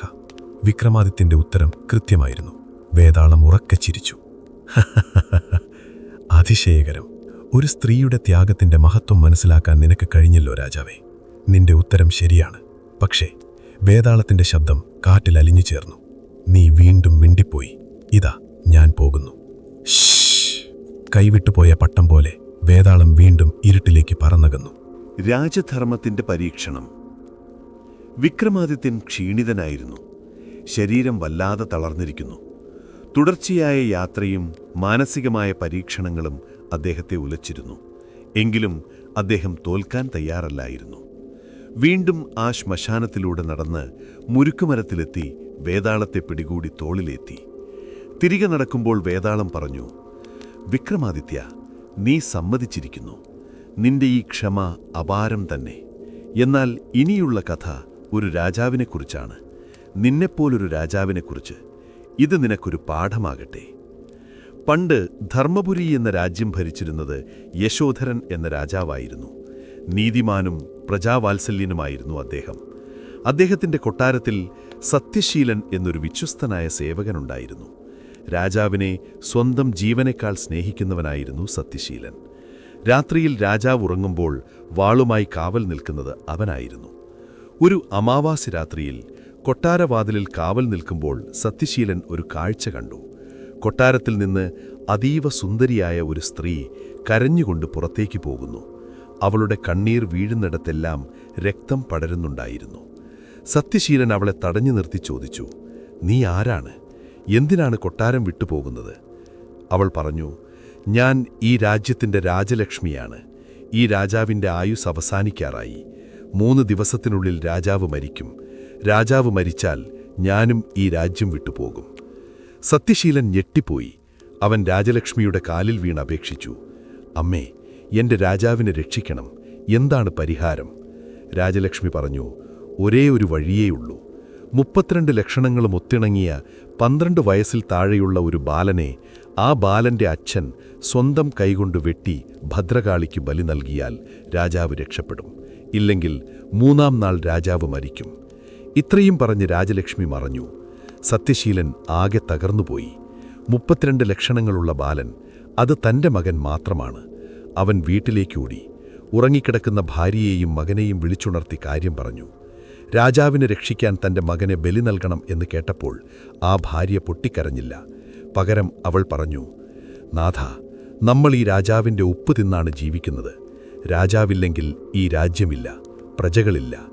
നമ്മുടെ മകൻ കാരണം രാജ്യം രക്ഷപ്പെടുമെങ്കിൽ അത് നമ്മുടെ ഭാഗ്യമാണ്. അവരുടെ മകനും ഉറക്കമുണർന്നു പറഞ്ഞു, അച്ഛാ, മടിക്കണ്ട. രാജാവിനു വേണ്ടി മരിക്കാൻ എനിക്ക് സന്തോഷമേയുള്ളൂ. ആ രാത്രി തന്നെ സത്യശീലൻ മകനെയും കൂട്ടി ക്ഷേത്രത്തിലെത്തി. ഭദ്രകാളിയുടെ വിഗ്രഹത്തിന് മുന്നിൽ വെച്ച് വിറയ്ക്കുന്ന കൈകളോടെ അവൻ സ്വന്തം മകനെ വെട്ടിബലി നൽകി. മകന്റെ തലയറ്റു വീണപ്പോൾ സത്യശീലനും ഭാര്യയും അവിടെ നിന്ന് പൊട്ടിക്കരഞ്ഞു. തുടർന്ന് മകനില്ലാത്ത ലോകത്ത് ജീവിക്കാൻ ആഗ്രഹമില്ലെന്ന് പറഞ്ഞ് സത്യശീലനും ഭാര്യയും സ്വന്തം തലയറുത്തു മരിച്ചു. എന്നാൽ ഇതൊന്നും ആരും അറിഞ്ഞിരുന്നില്ല എന്നവർ കരുതി. പക്ഷേ സത്യശീലൻ കൊട്ടാരത്തിൽ നിന്ന് ഇറങ്ങിപ്പോയത് കണ്ട് സംശയം തോന്നിയ രാജാവ് യശോധരൻ രഹസ്യമായി അവരെ പിന്തുടരുന്നുണ്ടായിരുന്നു. എല്ലാം അദ്ദേഹം കണ്ടു. തനിക്കുവേണ്ടി തന്റെ സേവകൻ കുലത്തെ മുഴുവൻ നശിപ്പിച്ചു. ആ പിഞ്ചുകുഞ്ഞിന്റെ രക്തം കണ്ട രാജാവിന്റെ ഹൃദയം തകർന്നു. എനിക്കുവേണ്ടി ഇത്രയും വലിയ ത്യാഗം ചെയ്ത ഈ കുടുംബം മരിച്ചു കിടക്കുമ്പോൾ ഞാൻ എന്തിനാണ് ജീവിക്കുന്നത്? പ്രജകളുടെ ചോരയിൽ ചവിട്ടിനിന്ന് എനിക്ക് അധികാരം വേണ്ട. രാജാവ് തന്റെ വാളൂരി ഭദ്രകാളിയുടെ മുന്നിൽ വെച്ച് സ്വയം തലയറുത്ത് മരിക്കാൻ തുനിഞ്ഞു. വാൾ കഴുത്തിൽ തൊട്ടതും ദേവി പ്രത്യക്ഷപ്പെട്ടു. നിർത്തൂ രാജാവേ, നിങ്ങളുടെയും സേവകന്റെയും ഭക്തിയിൽ ഞാൻ പ്രസാദിച്ചിരിക്കുന്നു. ദേവി എല്ലാവരെയും പുനർജീവിപ്പിച്ചു. കഥ ഇവിടെ അവസാനിക്കുന്നു വിക്രമാദിത്യ. ഇനിയാണ് ചോദ്യം. വേതാളത്തിന്റെ സ്വരം ഗൗരവതരമായി. രാജാവേ, ഈ കഥയിൽ 3 തരം ത്യാഗങ്ങൾ നാം കണ്ടു. സേവകനായ സത്യശീലന്റെ ത്യാഗം, അവന്റെ മകന്റെ ത്യാഗം, രാജാവിന്റെ ത്യാഗം.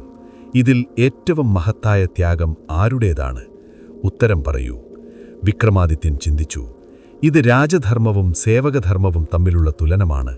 അദ്ദേഹം പറഞ്ഞു, വേതാളമേ, ഇതിൽ ഏറ്റവും മഹത്തായ ത്യാഗം രാജാവിൻ്റേത് മാത്രമാണ്. ശ്രദ്ധിക്കുക, സേവകനായ സത്യശീലൻ ചെയ്തത് അവന്റെ കടമയാണ്. രാജാവിനെ സംരക്ഷിക്കുക എന്നത് ഭൃത്യന്റെ ധർമ്മമാണ്, സ്വാമിഭക്തിയാണത്. മകൻ ചെയ്തതും ധർമ്മമാണ്. അച്ഛന്റെ വാക്കനുസരിക്കുക, രാജ്യത്തിനു വേണ്ടി ജീവൻ നൽകുക എന്നത് പ്രജയുടെ കടമയാണ്. അവർ രണ്ടുപേരും കടമയുടെ പേരിൽ അഥവാ ഡ്യൂട്ടിയുടെ പേരിൽ ചെയ്ത ത്യാഗങ്ങളാണ്. എന്നാൽ രാജാവിന് സേവകനു വേണ്ടി മരിക്കേണ്ട ഒരാവശ്യവുമില്ല. രാജാവ് ജീവിച്ചിരിക്കേണ്ടത് രാജ്യത്തിൻ്റെ ആവശ്യമാണ്. സേവകൻ മരിച്ചാൽ രാജാവിന് മറ്റൊരു സേവകനെ വയ്ക്കാം. പക്ഷേ തനിക്ക് വേണ്ടി മരിച്ച സേവകനോടുള്ള കടപ്പാട് കാരണം സ്വന്തം അധികാരവും ജീവനും കളയാൻ രാജാവ് തയ്യാറായി. അത് കടമയല്ല, മറിച്ച് അതിരുകളില്ലാത്ത കാരുണ്യമാണ്. അധികാരത്തിലിരിക്കുന്ന ഒരാൾ ഏറ്റവും താഴെക്കെട്ടിലുള്ള ഒരാൾക്ക് വേണ്ടി സ്വയം ഇല്ലാതാകാൻ തീരുമാനിക്കുന്നത് സാധാരണ ത്യാഗമല്ല, അത് മഹാത്യാഗമാണ്. അതിനാൽ രാജാവിൻ്റേതാണ് ഏറ്റവും വലിയ ത്യാഗം. വിക്രമാദിത്യൻ്റെ മറുപടി കേട്ട് കാട് പോലും നിശബ്ദമായി. വേതാളം പതിയെ ചിരിച്ചു. ആ ചിരിയിൽ ഇത്തവണ പരിഹാസത്തെക്കാൾ ആദരവായിരുന്നു കൂടുതൽ. വിക്രമാദിത്യ, നീ വെറുമൊരു രാജാവല്ല, മഹാനാണ്. നിന്റെ ചിന്തകൾ എത്ര ഉന്നതമാണ്. പക്ഷേ പെട്ടെന്ന് വേതാളം പഴയ രൂപത്തിലേക്ക് മാറി. നിയമം നിയമമാണ് രാജാവേ. നീ ഉത്തരം പറഞ്ഞു, ഞാൻ പോകുന്നു. ഇത്തവണ വേതാളം പോകുമ്പോൾ രാജാവിൻ്റെ തോളിൽ ഒരു ചെറിയ മുറിവുണ്ടാക്കി. രക്തം പൊടിഞ്ഞു. രാജാവിൻ്റെ സഹനശക്തി പരീക്ഷിക്കുകയായിരുന്നു അത്. ഇരട്ട ജീവിതത്തിന്റെ രഹസ്യം. വേതാളം പോയതോടെ വിക്രമാദിത്യൻ വീണ്ടും തനിച്ചായി. ഇത്തവണ രാജാവിന് വല്ലാത്ത ക്ഷീണം തോന്നി. ശരീരം തളരുന്നു, കണ്ണുകൾ അടഞ്ഞുപോകുന്നു. അദ്ദേഹം ആകാശത്തേക്ക് നോക്കി. നക്ഷത്രങ്ങൾ ഓരോന്നായി മാഞ്ഞു തുടങ്ങുന്നു. രാത്രിയുടെ യാമങ്ങൾ കഴിയാറായിരിക്കുന്നു. പുലരുന്നതിനു മുൻപ് വേതാളത്തെ മാന്ത്രികന്റെ അടുത്തെത്തിക്കണം, ഇല്ലെങ്കിൽ എല്ലാം വെറുതെയാകും. അതേസമയം ശ്മശാനത്തിന്റെ മറ്റേതോ കോണിൽ മാന്ത്രികൻ ശാന്തനു അക്ഷമനായി കാത്തിരിക്കുകയായിരുന്നു. അയാൾ ഒരുക്കിയ ഹോമകുണ്ഡത്തിലെ തീനാളങ്ങൾക്ക് നീലനിറമായിരുന്നു. അയാൾ കയ്യിൽ കരുതിയ തലയോട്ടിയിലേക്ക് നോക്കി മന്ത്രിച്ചു, വിക്രമാദിത്യ, വേഗം വരൂ. സമയം കഴിയാറായി. ആ വേതാളത്തെ എനിക്ക് കിട്ടിയേ തീരൂ. അതിനുള്ളിൽ ഒളിഞ്ഞിരിക്കുന്ന ശക്തി, അതാണെനിക്ക് വേണ്ടത്. നീ വെറുമൊരു കരുവാണ് രാജാവേ, വെറുമൊരു കരു. മാന്ത്രികന്റെ ഗൂഢമായ ചിരി ഇരുട്ടിൽ മുഴങ്ങി. വിക്രമാദിത്യൻ ഇതൊന്നും അറിയാതെ വീണ്ടും ആ മുരുക്കുമരം ലക്ഷ്യമാക്കി നടന്നു. കാലുകൾ ഓരോന്നും കല്ലുപോലെ ഭാരമുള്ളതായി തോന്നി. വഴികളിലെ മുള്ളുകൾ കാലിൽ തറച്ചുകയറി. എങ്കിലും അദ്ദേഹം മരച്ചുവട്ടിലെത്തി. വേതാളം അവിടെ തൂങ്ങിക്കിടക്കുന്നു. വന്നുവല്ലേ? വേതാളം ചോദിച്ചു. എനിക്ക് നിന്നെ സമ്മതിക്കണം. ഇത്തവണ ഞാൻ പറയാൻ പോകുന്ന കഥ നിന്റെ ധാരണകളെ മുഴുവൻ മാറ്റിമറിക്കും. ഇത് വെറുമൊരു കഥയല്ല, മനുഷ്യന്റെ ഉള്ളിലെ മൃഗത്തെക്കുറിച്ചുള്ള കഥയാണ്. വിക്രമാദിത്യൻ മറുപടി പറയാതെ വേതാളത്തെ തോളിലേറ്റി. നടത്തം തുടങ്ങി. വേതാളം തന്റെ 7ാമത്തെ കഥ ആരംഭിച്ചു. അന്തരീക്ഷ വിവരണം. ഭ്രമാത്മകമായ വഴികൾ. വിക്രമാദിത്യൻ വീണ്ടും ശ്മശാനത്തിന്റെ വിജനമായ പാതയിലൂടെ നടക്കുകയാണ്. തോളിൽ വേതാളമുണ്ട്. എന്നാൽ ഇത്തവണ രാജാവിന്റെ മനസ്സ് അല്പം അസ്വസ്ഥമായിരുന്നു. തുടർച്ചയായ യാത്രയും വേതാളം ചോദിക്കുന്ന കുഴപ്പിക്കുന്ന ചോദ്യങ്ങളും അദ്ദേഹത്തിന്റെ ചിന്തകളെ മൂർച്ച കൂട്ടിയിരുന്നുവെങ്കിലും ശരീരം തളർന്നു തുടങ്ങിയിരുന്നു. കാടിനിപ്പോൾ മറ്റൊരു മുഖമായിരുന്നു. മരങ്ങൾ രാജാവിനെ നോക്കി അടക്കം പറയുന്നത് പോലെ തോന്നി. വഴിയരികിലെ കുറ്റിക്കാടുകളിൽ നിന്ന് കണ്ണുകൾ തിളങ്ങുന്നു. ചിലപ്പോൾ അദൃശ്യമായ കൈകൾ അദ്ദേഹത്തിന്റെ വസ്ത്രത്തിൽ പിടിച്ചുലയ്ക്കുന്നു. മടങ്ങിപ്പോകൂ, മടങ്ങിപ്പോകൂ എന്ന് കാറ്റ് കാതിൽ മന്ത്രിക്കുന്നു. പക്ഷേ വിക്രമാദിത്യൻ പിന്മാറാൻ തയ്യാറല്ലായിരുന്നു. തോളിലിരുന്ന വേതാളം രാജാവിന്റെ കിതപ്പ് കേട്ട് ചിരിച്ചു. ആ ചിരി ഇരുട്ടിൽ പ്രതിധ്വനിച്ചു. രാജാവേ, നിന്റെ ശ്വാസത്തിന് വേഗത കൂടിയിരിക്കുന്നു. ശരീരം തളർന്നാലും മനസ്സ് തളരാത്ത നിന്നെ ഞാൻ സമ്മതിക്കുന്നു. എന്നാൽ മനുഷ്യന്റെ മനസ്സ് എത്ര വിചിത്രമാണെന്ന് നിനക്കറിയാമോ? പുറമേ കാണുന്നതല്ല പലപ്പോഴും സത്യം. അത് തെളിയിക്കാൻ ഞാൻ നിനക്കൊരു കഥ പറഞ്ഞുതരാം. കേൾക്കുക. സന്യാസിയും ഘാതകനും. മഗധ രാജ്യത്ത് പണ്ട് ഹരിദത്തൻ എന്നൊരു ബ്രാഹ്മണൻ ജീവിച്ചിരുന്നു. വേദങ്ങളും ശാസ്ത്രങ്ങളും ഹൃദിസ്ഥമാക്കിയ വലിയ പണ്ഡിതനായിരുന്നു അദ്ദേഹം. പകൽ മുഴുവൻ അദ്ദേഹം ക്ഷേത്രത്തിലിരുന്ന് ഭഗവത് നാമങ്ങൾ ജപിക്കും. ജനങ്ങൾ കണ്ടാൽ തൊഴുതു വണങ്ങും. സന്യാസി തുല്യമായ ജീവിതമായിരുന്നു അദ്ദേഹത്തിൻ്റേത്. എന്നാൽ സൂര്യൻ അസ്തമിച്ച് ഇരുട്ട് വീണാൽ ഹരിദത്തൻ മറ്റൊരാളായി മാറും. അദ്ദേഹം തൻ്റെ കാവ്യവസ്ത്രങ്ങൾ അഴിച്ചുവെക്കും. കറുത്ത വസ്ത്രം ധരിക്കും. മുഖം മറയ്ക്കും. കയ്യിൽ മൂർച്ചയുള്ള കഠാരയും എടുത്ത് നഗരത്തിലിറങ്ങും. രാത്രിയിൽ അദ്ദേഹം ഒരു കൊടും കുറ്റവാളിയായിരുന്നു. കറുത്ത നിഴൽ. ഈ രഹസ്യം ആർക്കും അറിയില്ലായിരുന്നു. പകൽ സന്യാസി, രാത്രി പിശാച്. ഇതായിരുന്നു ഹരിദത്തൻ. അക്കാലത്ത് ആ നഗരത്തിൽ വസന്തസേന എന്നൊരു നർത്തകിയുണ്ടായിരുന്നു. അതീവ സുന്ദരി. ക്ഷേത്രത്തിൽ വെച്ച് ഹരിദത്തന്റെ ഭക്തിയും തേജസ്സും കണ്ട് അവൾ അദ്ദേഹത്തിൽ അനുരക്തയായി. ഒരു സന്യാസിയെ പ്രണയിക്കുന്നത് തെറ്റാണെന്നറിഞ്ഞിട്ടും അവൾക്ക് മനസ്സ് നിയന്ത്രിക്കാനായില്ല. അവസാനം ഒരു രാത്രി അവൾ തീരുമാനിച്ചു, ഹരിദത്തനെ കണ്ട് തന്റെ പ്രണയം തുറന്നു പറയാൻ. അവൾ രഹസ്യമായി അദ്ദേഹത്തിന്റെ വീടിനു മുന്നിലെത്തി. പക്ഷേ അവിടെ അവൾ കണ്ട കാഴ്ച ഞെട്ടിക്കുന്നതായിരുന്നു. സന്യാസിയായ ഹരിദത്തൻ കറുത്ത വസ്ത്രമണിഞ്ഞ് കയ്യിൽ ആയുധവുമായി പുറത്തേക്ക് വരുന്നു. അവൾക്ക് വിശ്വസിക്കാനായില്ല. അവൾ അദ്ദേഹത്തെ പിന്തുടർന്നു. നഗരത്തിന് പുറത്തുള്ള വിജനമായ വഴിയിൽ വച്ച് ഒരു പാവം വ്യാപാരിയെ ഹരിദത്തൻ ആക്രമിക്കുന്നത് അവൾ കണ്ടു. ആ വ്യാപാരിയുടെ കഴുത്തിൽ കഠാര വെച്ച് പണം അപഹരിക്കാൻ ശ്രമിക്കുന്ന ഹരിദത്തനെ കണ്ട് അവൾ അലറി വിളിച്ചു, "നിർത്തൂ, അങ്ങ് എന്താണീ ചെയ്യുന്നത്?" ഹരിദത്തൻ ഞെട്ടിത്തിരിഞ്ഞു. തന്റെ രഹസ്യം പുറത്തായിരിക്കുന്നു. അതും താൻ സ്നേഹിക്കുന്ന നർത്തകി കണ്ടിരിക്കുന്നു. ആ നിമിഷം അയാളിലെ സന്യാസി മരിച്ചു. മൃഗമുണർന്നു. "എന്റെ രഹസ്യമറിഞ്ഞ ആരും ജീവിച്ചിരിക്കാൻ പാടില്ല, അത് നീ ആയാൽ പോലും." അയാൾ കൊലവിളിയോടെ വസന്തസേനയ്ക്ക് നേരെ പാഞ്ഞുചെന്നു. വസന്തസേന ഭയന്നുപോയി. പ്രാണരക്ഷാർത്ഥം അവൾ അവിടെ കിടന്ന ഒരു വലിയ കല്ലെടുത്ത് സർവ്വശക്തിയുമെടുത്ത് ഹരിദത്തന്റെ തലയ്ക്കടിച്ചു. ടാപ്പ്! ആ അപ്രതീക്ഷിതമായ അടിയിൽ ഹരിദത്തൻ നിലത്തു വീണു. തലപൊട്ടി ചോരയൊലിച്ച് ആ ദ്വിമുഖ വ്യക്തിത്വം അവിടെ വെച്ച് അന്ത്യശ്വാസം വലിച്ചു. ജനങ്ങൾ ഓടിക്കൂടി. സന്യാസിയായ ഹരിദത്തനെ കൊന്ന കുറ്റത്തിന് അവർ വസന്തസേനയെ പിടിച്ചുകൊണ്ടുപോയി. രാജസഭയിൽ വിചാരണ നടന്നു. വേതാളം കഥ നിർത്തി. വിക്രമാദിത്യന്റെ ചെവിയിൽ ചോദിച്ചു, "രാജാവേ, ഇവിടെ ഒരു ധർമ്മസങ്കടമുണ്ട്. ഹരിദത്തൻ ജന്മം കൊണ്ട് ബ്രാഹ്മണനാണ്, പണ്ഡിതനാണ്. ബ്രാഹ്മണനെ കൊല്ലുന്നത് ബ്രഹ്മഹത്യ എന്ന മഹാപാപമാണ്. എന്നാൽ വസന്തസേന അത് ചെയ്തത് സ്വയരക്ഷയ്ക്കാണ്. എന്റെ ചോദ്യമിതാണ്, വസന്തസേന ചെയ്തത് പാപമാണോ? അവൾക്ക് വധശിക്ഷ നൽകണോ? അതോ അവളെ വെറുതെ വിടണോ? സൂക്ഷിച്ചുത്തരം പറയുക. ഉത്തരമറിഞ്ഞിട്ടും മൗനം പാലിച്ചാൽ നിന്റെ തല ചിതറിത്തെറിക്കും." വിക്രമാദിത്യൻ അല്പം പോലും ആലോചിച്ചു നിന്നില്ല. അദ്ദേഹത്തിന്റെ നീതിബോധം വ്യക്തമായിരുന്നു. "വേതാളമേ, ഇതിൽ വസന്തസേന തെറ്റുകാരിയല്ല. അവളെ വെറുതെ വിടണം.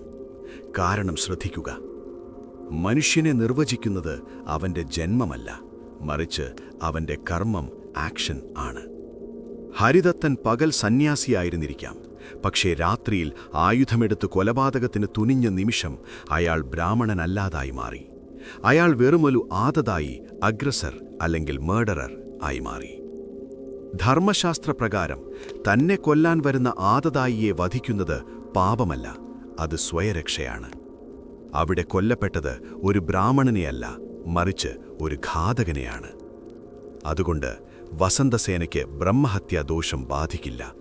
അവൾ നിരപരാധിയാണ്. രാജാവിന്റെ മറുപടി കേട്ടതും വേതാളം പൊട്ടിച്ചിരിച്ചു. "ഹ, വിക്രമാദിത്യ, നിന്റെ നാവിൽ സരസ്വതി വിളയാടുന്നു. ഉത്തരം കൃത്യമാണ്. പക്ഷേ..." വേതാളത്തിന്റെ ശബ്ദം കനുത്തു. "നിയമം തെറ്റിക്കാൻ എനിക്കുമാവില്ല. നീ മിണ്ടിപ്പോയി. ഇതാ ഞാൻ പോകുന്നു." വീണ്ടും ഒരു കാറ്റായി വേതാളം രാജാവിന്റെ തോളിൽ നിന്ന് പറന്നുപോയി. ഇരുട്ടിന്റെ മറവിലേക്ക് അത് അപ്രത്യക്ഷമായി. ഇടവേള, മാന്ത്രികന്റെ ഗൂഢനീക്കം. അതേസമയം ശ്മശാനത്തിന്റെ മറ്റൊരു കോണിൽ മാന്ത്രികൻ ശാന്തനു അക്ഷമനായി നടക്കുകയായിരുന്നു. ഹോമകുണ്ഡത്തിലെ തീനാളങ്ങൾ ഇപ്പോൾ പച്ചനിറത്തിലെരിയുന്നു. അയാൾ കയ്യിലുണ്ടായിരുന്ന ഒരു മനുഷ്യന്റെ എല്ലിൻ കഷ്ണം തീയിലിട്ടു.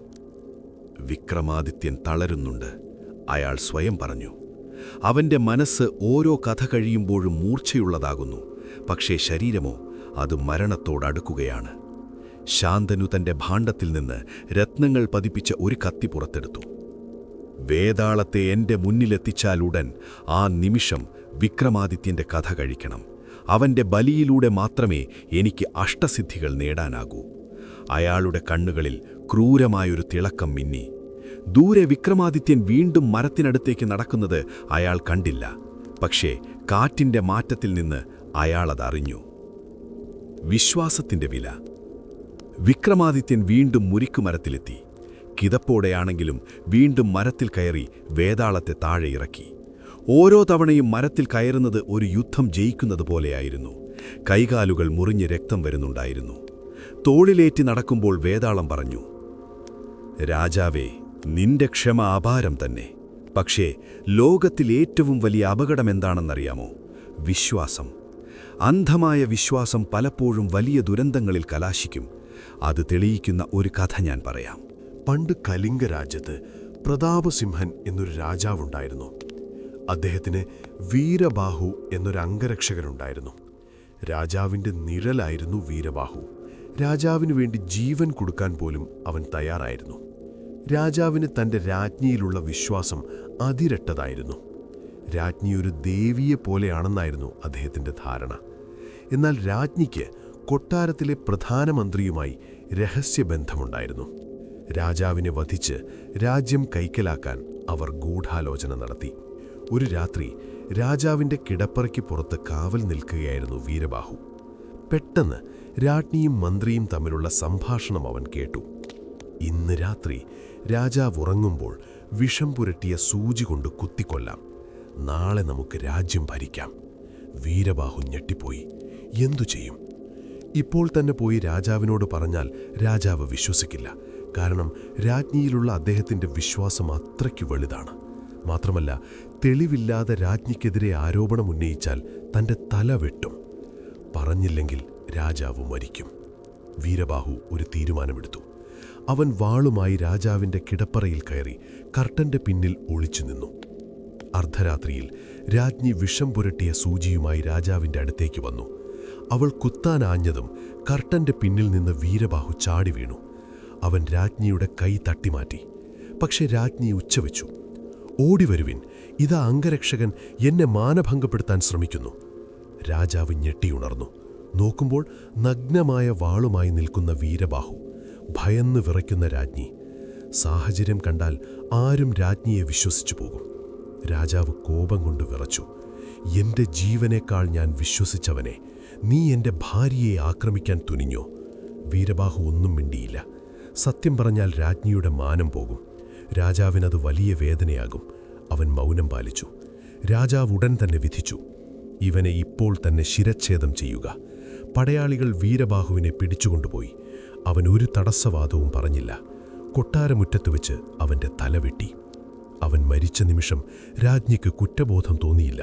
അവൾ സന്തോഷിച്ചു. എന്നാൽ പിറ്റേന്ന് രാജാവ് വീരബാഹുവിൻ്റെ മുറിയിൽ പരിശോധന നടത്തിയപ്പോൾ അവൻ എഴുതിവെച്ച ഒരു ഓലക്കീറ് കണ്ടെത്തി. അതിലിങ്ങനെ എഴുതിയിരുന്നു: പ്രഭു, അങ്ങയുടെ ജീവനാണ് വലുത്. രാജ്ഞി വിഷവുമായി വന്നപ്പോൾ എനിക്ക് തടയേണ്ടി വന്നു. സത്യം പറഞ്ഞാൽ അങ്ങയുടെ ഹൃദയം തകരും. അതുകൊണ്ട് ഞാൻ അപവാദം ഏറ്റുവാങ്ങി മരിക്കുന്നു. സൂക്ഷിക്കുക, വിഷം ഇപ്പോഴും രാജ്ഞിയുടെ ആഭരണപ്പെട്ടിയിലുണ്ട്. രാജാവ് ഓടിപ്പോയി രാജ്ഞിയുടെ പെട്ടി പരിശോധിച്ചു. വിഷം കണ്ടെത്തി. തൻ്റെ ജീവൻ രക്ഷിക്കാൻ വേണ്ടി സ്വന്തം ജീവനും മാനവും ബലി നൽകിയ അംഗരക്ഷകനെ താൻ കൊന്നല്ലോ എന്നോർത്ത് രാജാവ് നെഞ്ചത്തടിച്ച് കരഞ്ഞു. വേതാളം കഥ നിർത്തി. രാജാവേ, ഇനിയാണ് ചോദ്യം. ഈ സംഭവത്തിൽ യഥാർത്ഥ കുറ്റവാളി ആരാണ്? രാജാവിനെ കൊല്ലാൻ ശ്രമിച്ച രാജ്ഞിയാണോ? സത്യം തുറന്നു പറയാതെ മൗനം പാലിച്ചു മരിച്ച വീരബാഹുവാണോ? അതോ കാര്യങ്ങൾ അന്വേഷിക്കാതെ വിധി നടത്തിയ രാജാവാണോ? ഉത്തരം പറയൂ. വിക്രമാദിത്യൻ നടന്നുകൊണ്ടിരുന്നു. ഈ കഥയിലെ നീതി വളരെ സങ്കീർണമാണ്. എങ്കിലും അദ്ദേഹം മൗനം വെടിഞ്ഞു. വേതാളമേ, ഇതിൽ 3 പേരും തെറ്റുകാരാണെങ്കിലും ഏറ്റവും വലിയ തെറ്റുകാരൻ രാജാവ് തന്നെയാണ്. ശ്രദ്ധിക്കുക, രാജ്ഞി ചെയ്തത് കുറ്റകൃത്യമാണ്, വഞ്ചനയാണ്. അതവരുടെ സ്വഭാവമാണ്. വീരബാഹു ചെയ്തത് ത്യാഗമാണ്. മൗനം പാലിച്ചത് രാജാവിൻ്റെ സമാധാനത്തിനു വേണ്ടിയാണ്. അത് മണ്ടത്തരമാണെങ്കിൽ പോലും ഉദ്ദേശശുദ്ധിയുണ്ട്.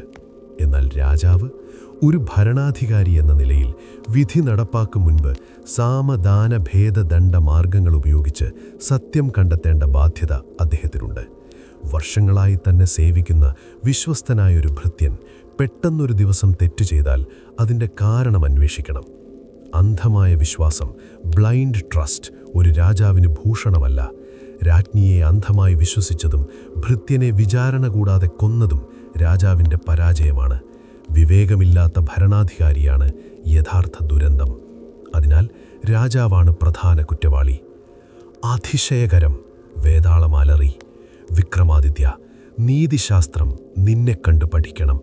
ഉത്തരം 100% ശരിയാണ്. പക്ഷേ കഷ്ടം, നീ വീണ്ടും മിണ്ടിപ്പോയി. ഒരു കൊടുങ്കാറ്റ് പോലെ വേതാളം വീണ്ടും ആകാശത്തേക്ക് ഉയർന്നു. ചോരമണക്കുന്ന രാത്രി. വിക്രമാദിത്യൻ വീണ്ടും നടക്കുകയാണ്.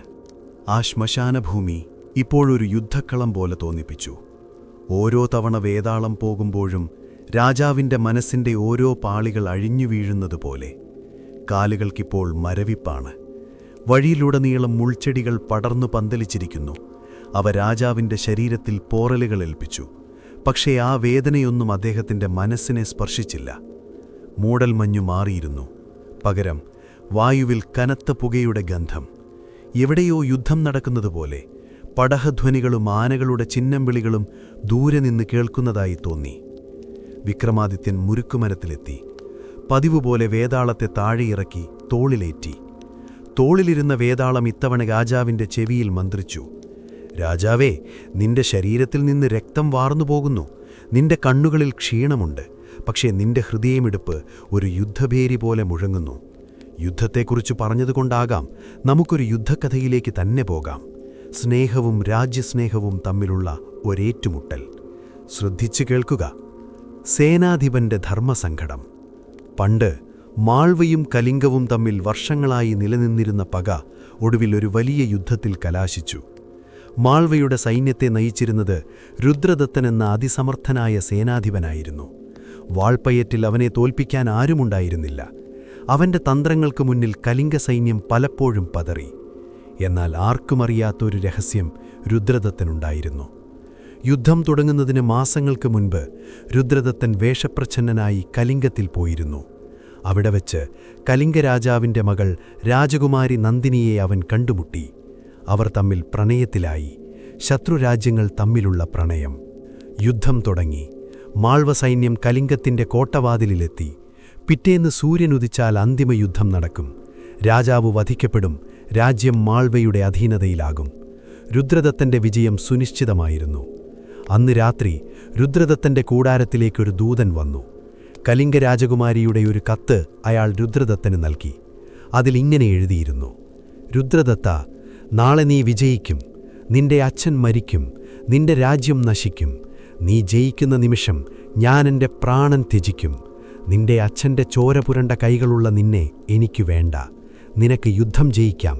പക്ഷേ നിനക്ക് നഷ്ടപ്പെടുക നിന്റെ പ്രാണനായിരിക്കും. രുദ്രദത്തൻ ആകെ തകർന്നുപോയി. ഒരു കൈയിൽ തൻ്റെ രാജ്യം, തൻ്റെ രാജാവ്, തൻ്റെ കടമ, മറുകൈയിൽ തൻ്റെ പ്രാണനായവൾ. അവൻ ചിന്തിച്ചു, താൻ യുദ്ധം ജയിച്ചാൽ കാമുകി മരിക്കും. തോറ്റാലോ? ഒടുവിൽ രുദ്രദത്തൻ ഒരു തീരുമാനമെടുത്തു. പിറ്റേന്ന് യുദ്ധം തുടങ്ങി. രുദ്രദത്തൻ സൈന്യത്തെ നയിച്ചു.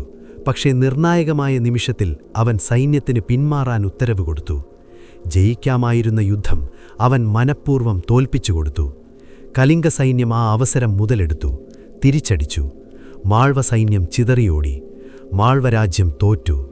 രുദ്രദത്തനെ സ്വന്തം രാജാവ് പിടികൂടി. രാജ്യദ്രോഹ കുറ്റം ചുമത്തി. രാജസഭയിൽ വെച്ച് രാജാവ് ചോദിച്ചു, നീ എന്തിനാണിത് ചെയ്തത്? നീ വിചാരിച്ചിരുന്നെങ്കിൽ നമ്മൾ ജയിക്കുമായിരുന്നില്ലേ? രുദ്രദത്തൻ ഒന്നും മിണ്ടിയില്ല. അവൻ പുഞ്ചിരിച്ചു. രാജാവ് അവനെ ശിരച്ഛേദം ചെയ്യാൻ ഉത്തരവിട്ടു. രുദ്രദത്തൻ സന്തോഷത്തോടെ മരണം വരിച്ചു. കാരണം തൻ്റെ മരണം കൊണ്ട് കാമുകിയുടെയും അവളുടെ അച്ഛൻ്റെയും ജീവൻ അവൻ രക്ഷിച്ചു. വേതാളം കഥ നിർത്തി. രാജാവേ, ഇതാണ് കഥ. രുദ്രദത്തൻ മരിച്ചു. ഇപ്പോൾ പറയൂ, രുദ്രദത്തൻ ചെയ്തത് ശരിയാണോ? അവനൊരു വലിയ ത്യാഗിയാണോ? അതോ വെറുമൊരു രാജ്യദ്രോഹി മാത്രമാണോ? സ്നേഹത്തിനു വേണ്ടി സ്വന്തം പേരും പ്രശസ്തിയും ജീവനും കളഞ്ഞ അവനെ നാം ആദരിക്കണോ അതോ വെറുക്കണോ? ഉത്തരം പറയൂ വിക്രമാദിത്യ.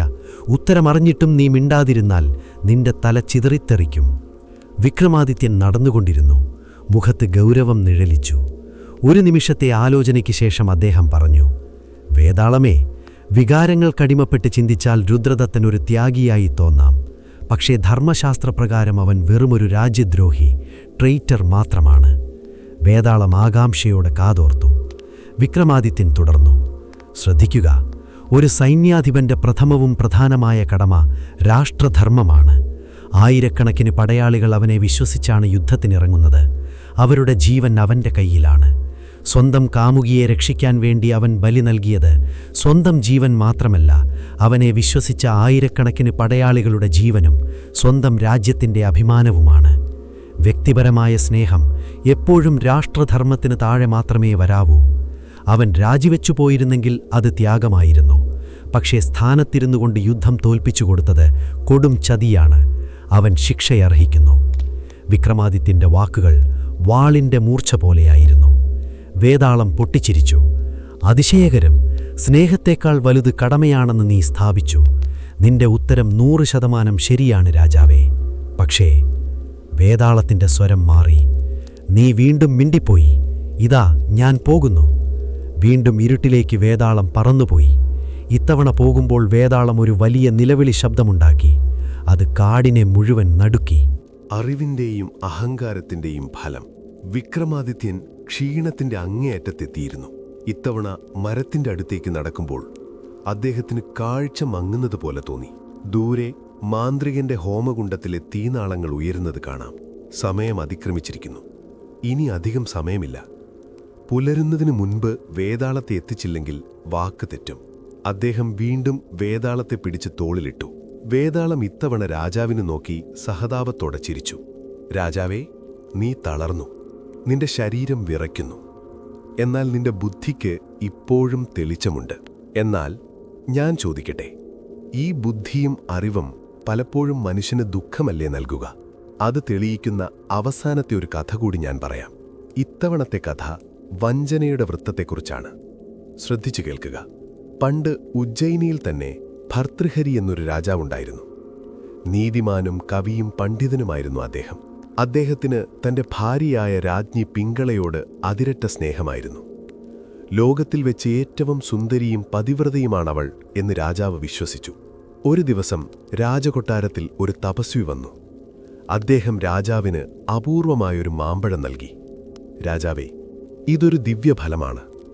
ഇത് കഴിക്കുന്നവർക്ക് ജരയോ നരയോ ബാധിക്കില്ല. അവർ എന്നും ചെറുപ്പമായിരിക്കും. മരണം അവരെ പെട്ടെന്ന് പിടികൂടില്ല. രാജാവ് ആ പഴം വാങ്ങി. അദ്ദേഹം ചിന്തിച്ചു, ഞാനിത് കഴിച്ചിട്ടെന്തിനാണ്? രാജ്യം ഭരിക്കാൻ ഇനിയും ആളുകൾ വരും. പക്ഷേ എൻ്റെ പ്രിയതമ പിങ്കള, അവൾ എന്നും സുന്ദരിയായിരിക്കണം. അവളുടെ സൗന്ദര്യം വാടിപ്പോകരുത്. രാജാവ് ആ പഴം സ്നേഹത്തോടെ രാജ്ഞിക്ക് കൊടുത്തു. എന്നാൽ രാജ്ഞി പിങ്കളയ്ക്ക് രാജാവിനോടല്ല സ്നേഹം. അവൾക്ക് കൊട്ടാരത്തിലെ കുതിരലായത്തിലെ തലവനായ അശ്വപാലകൻ എന്നൊരു യുവാവിനോട് രഹസ്യമായി പ്രണയമുണ്ടായിരുന്നു. രാജ്ഞി ചിന്തിച്ചു, എൻ്റെ കാമുകൻ എന്നും ചെറുപ്പമായിരിക്കണം. അവൾ ആ പഴം രഹസ്യമായ ആ യുവാവിന് നൽകി. പക്ഷേ കഥ അവിടെ തീർന്നില്ല. ആ യുവാവിന് രാജ്ഞിയോടല്ല സ്നേഹം. അവൻ നഗരത്തിലെ ഒരു വേശ്യാസ്ത്രീയെ സ്നേഹിച്ചിരുന്നു. അവൻ ആ പഴം ആ വേശ്യയ്ക്ക് നൽകി പറഞ്ഞു, നീ ഇത് കഴിക്കുക. നീ എന്നും സുന്ദരിയായിരിക്കും. ആ വേശ്യ ചിന്തിച്ചു, ഞാൻ പാപിയാണ്. എൻ്റെ ശരീരം വിറ്റാണ് ഞാൻ ജീവിക്കുന്നത്. ഞാൻ എന്തിനെന്നും ചെറുപ്പമായിരിക്കണം? ഈ നരകജീവിതം നീട്ടിക്കൊണ്ടു പോകണോ? എന്നാൽ നമ്മുടെ രാജാവ്, അദ്ദേഹം എത്ര നല്ലവനാണ്. അദ്ദേഹം നീണാൾ വാഴേണ്ടത് ഈ നാടിൻ്റെ ആവശ്യമാണ്. അവൾ ആ പഴവുമായി രാജാവിൻ്റെ സഭയിലെത്തി. പ്രഭു, ഈ പഴം അങ്ങ് കഴിക്കണം. ഇത് കഴിച്ചാൽ മരണമങ്ങേ തൊടില്ല. രാജാവ് ആ പഴം കണ്ട് ഞെട്ടി. ഇത് താൻ രാജ്ഞിക്ക് കൊടുത്ത അതേ പഴം. അദ്ദേഹം അന്വേഷിച്ചു. സത്യം ഓരോന്നായി പുറത്തുവന്നു. താൻ സ്നേഹിച്ച രാജ്ഞി വഞ്ചിച്ചു. രാജ്ഞി സ്നേഹിച്ചവൻ അവളെ വഞ്ചിച്ചു. അവൻ സ്നേഹിച്ചവൾ അവനെയും വഞ്ചിച്ചു. പക്ഷേ ആ വേശ്യയ്ക്ക് തന്നോട് ബഹുമാനമുണ്ടായിരുന്നു. ഈ സത്യമറിഞ്ഞ രാജാവിൻ്റെ മനസ്സ് തകർന്നു. അദ്ദേഹം രാജ്യം ഉപേക്ഷിച്ചു. സന്യാസം സ്വീകരിച്ച് കാട്ടിലേക്ക് പോയി. വേതാളം കഥ നിർത്തി. രാജാവേ, ഇനിയാണെൻ്റെ ചോദ്യം. ഈ കഥയിലെ 5 പേരിൽ തപസ്വി, രാജാവ്, രാജ്ഞി, അശ്വപാലകൻ, വേശ്യ, ഇവരിൽ ആരാണ് ഏറ്റവും കൂടുതൽ ആദരവർഹിക്കുന്നത്? ആരാണ് ഏറ്റവും മഹാൻ? തൻ്റെ പ്രണയിനിക്ക് പഴം കൊടുത്ത രാജാവാണോ? തൻ്റെ കാമുകന് പഴം കൊടുത്ത രാജ്ഞിയാണോ? അതോ ആ വേശ്യ അദ്ദേഹത്തിന് തിരികെ പഴമറുകിയതാണോ? ഉത്തരം പറയൂ രാജാവേ. വിക്രമാദിത്യൻ ഒരു നിമിഷം നിന്നു. ഈ കഥ അദ്ദേഹത്തിൻ്റെ മനസ്സിനെ വല്ലാതെ സ്പർശിച്ചു. അദ്ദേഹം പറഞ്ഞു, വേതാളമേ, ഇതിലേറ്റവും ആദരവർഹിക്കുന്നത് ആ വേശ്യയാണ്. ശ്രദ്ധിക്കുക, രാജാവ് പഴം കൊടുത്തത് മോഹം കൊണ്ടാണ്. രാജ്ഞിയും അശ്വപാലകനും പഴം കൈമാറിയത് കാമം കൊണ്ടാണ്. അവരെല്ലാം സ്വാർത്ഥരായിരുന്നു. എന്നാൽ ആ സ്ത്രീ, അവൾക്ക് ആ പഴം കഴിക്കാമായിരുന്നു. സൗന്ദര്യം നിലനിർത്തി കൂടുതൽ പണം സമ്പാദിക്കാമായിരുന്നു. പക്ഷെ അവൾ ചിന്തിച്ചത് രാജ്യത്തിൻ്റെ നന്മയെക്കുറിച്ചാണ്. താൻ ജീവിക്കുന്നതിനേക്കാൾ നല്ലത് നല്ലൊരു രാജാവ് ജീവിക്കുന്നതാണ് എന്ന ചിന്ത വലിയൊരു ത്യാഗമാണ്. സ്വന്തം ജീവിതത്തേക്കാൾ മറ്റുള്ളവരുടെ നന്മ ആഗ്രഹിച്ച അവളാണ് ഇതിലേറ്റവും വലിയ മഹതി. ഉത്തരം കേട്ടതും വേതാളം ചിരിച്ചില്ല. ഇത്തവണ വേതാളത്തിന്റെ മുഖത്ത് ഗൗരവമായിരുന്നു. രാജാവേ, നീതിയുടെ കാര്യത്തിൽ നിന്നെ തോൽപ്പിക്കാൻ ആർക്കും കഴിയില്ല.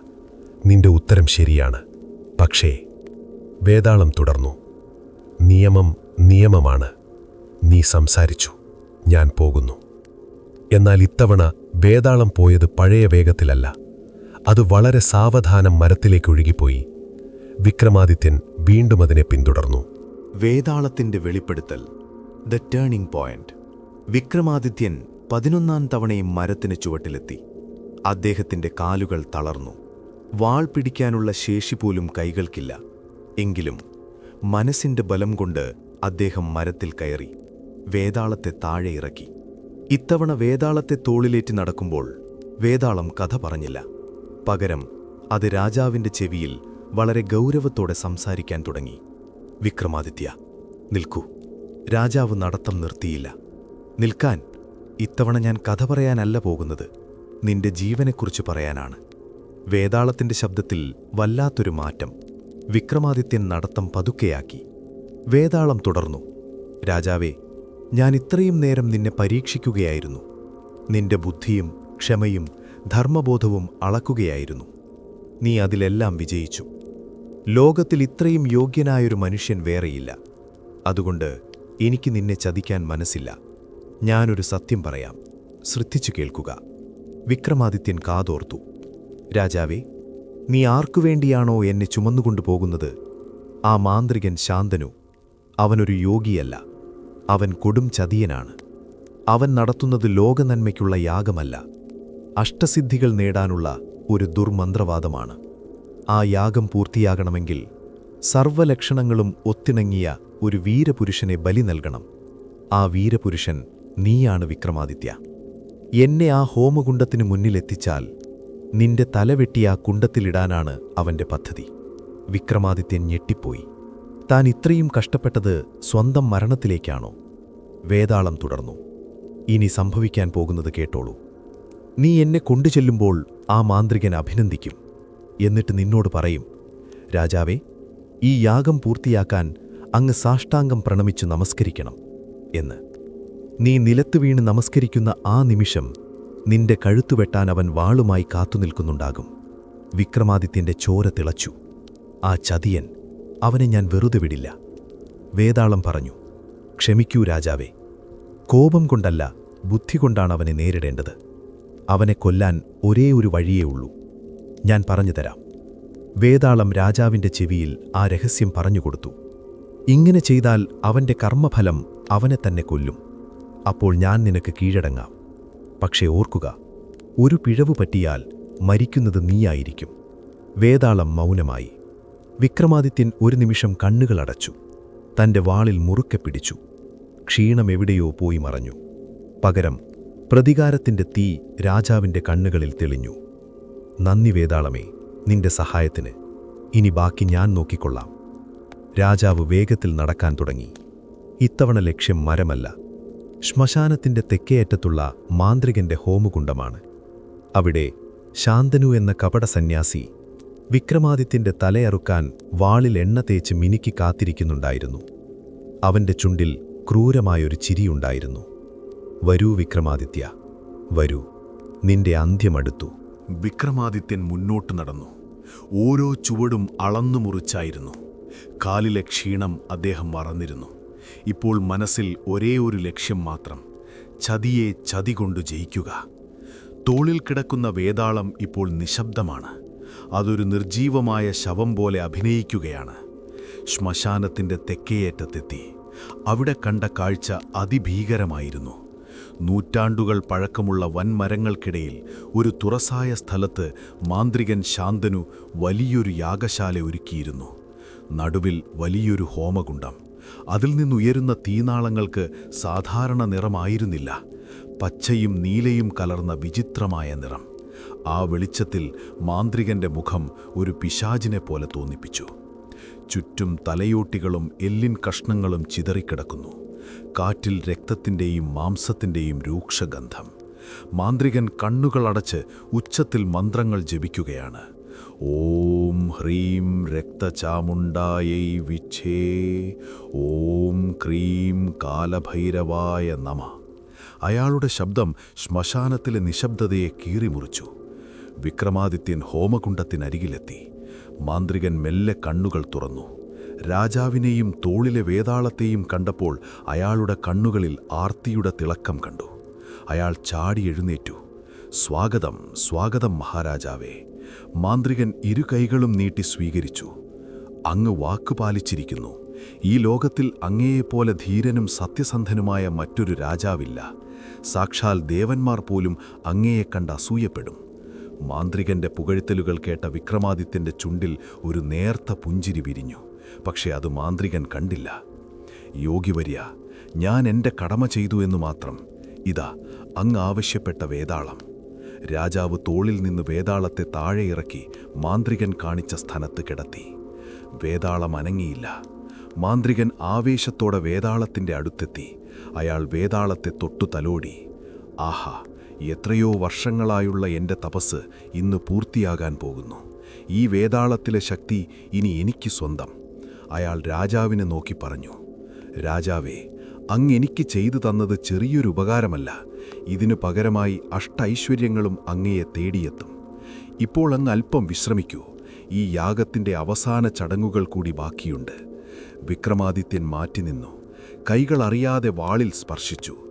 മാന്ത്രികൻ വീണ്ടും ഹോമകുണ്ഡത്തിന് മുന്നിലിരുന്നു. അയാൾ എണ്ണയും നെയ്യും തീയിലേക്കൊഴിച്ചു. തീ ആളിക്കത്തി. അന്തരീക്ഷം കൂടുതൽ ഭയാനകമായി. ദൂരെ നിന്ന് കുറുക്കന്മാരുടെ കൂട്ടക്കരച്ചിൽ കേട്ടു. ആകാശത്ത് കാർമേഘങ്ങൾ വട്ടം കൂടി. ഇടിമുഴക്കം ഭൂമിയെ വിറപ്പിച്ചു. ചതിയുടെ കെണി. യാഗം അതിൻ്റെ മൂർധന്യാവസ്ഥയിലെത്തി. മാന്ത്രികൻ ശാന്തനു എഴുന്നേറ്റു. അയാൾ തൻ്റെ കയ്യിലുണ്ടായിരുന്ന ഒരു ഭസ്മം രാജാവിൻ്റെ നേരെ നീട്ടി. രാജാവേ, ഈ പുണ്യകർമ്മം പൂർത്തിയാകാൻ ഒരു കാര്യം കൂടി ബാക്കിയുണ്ട്.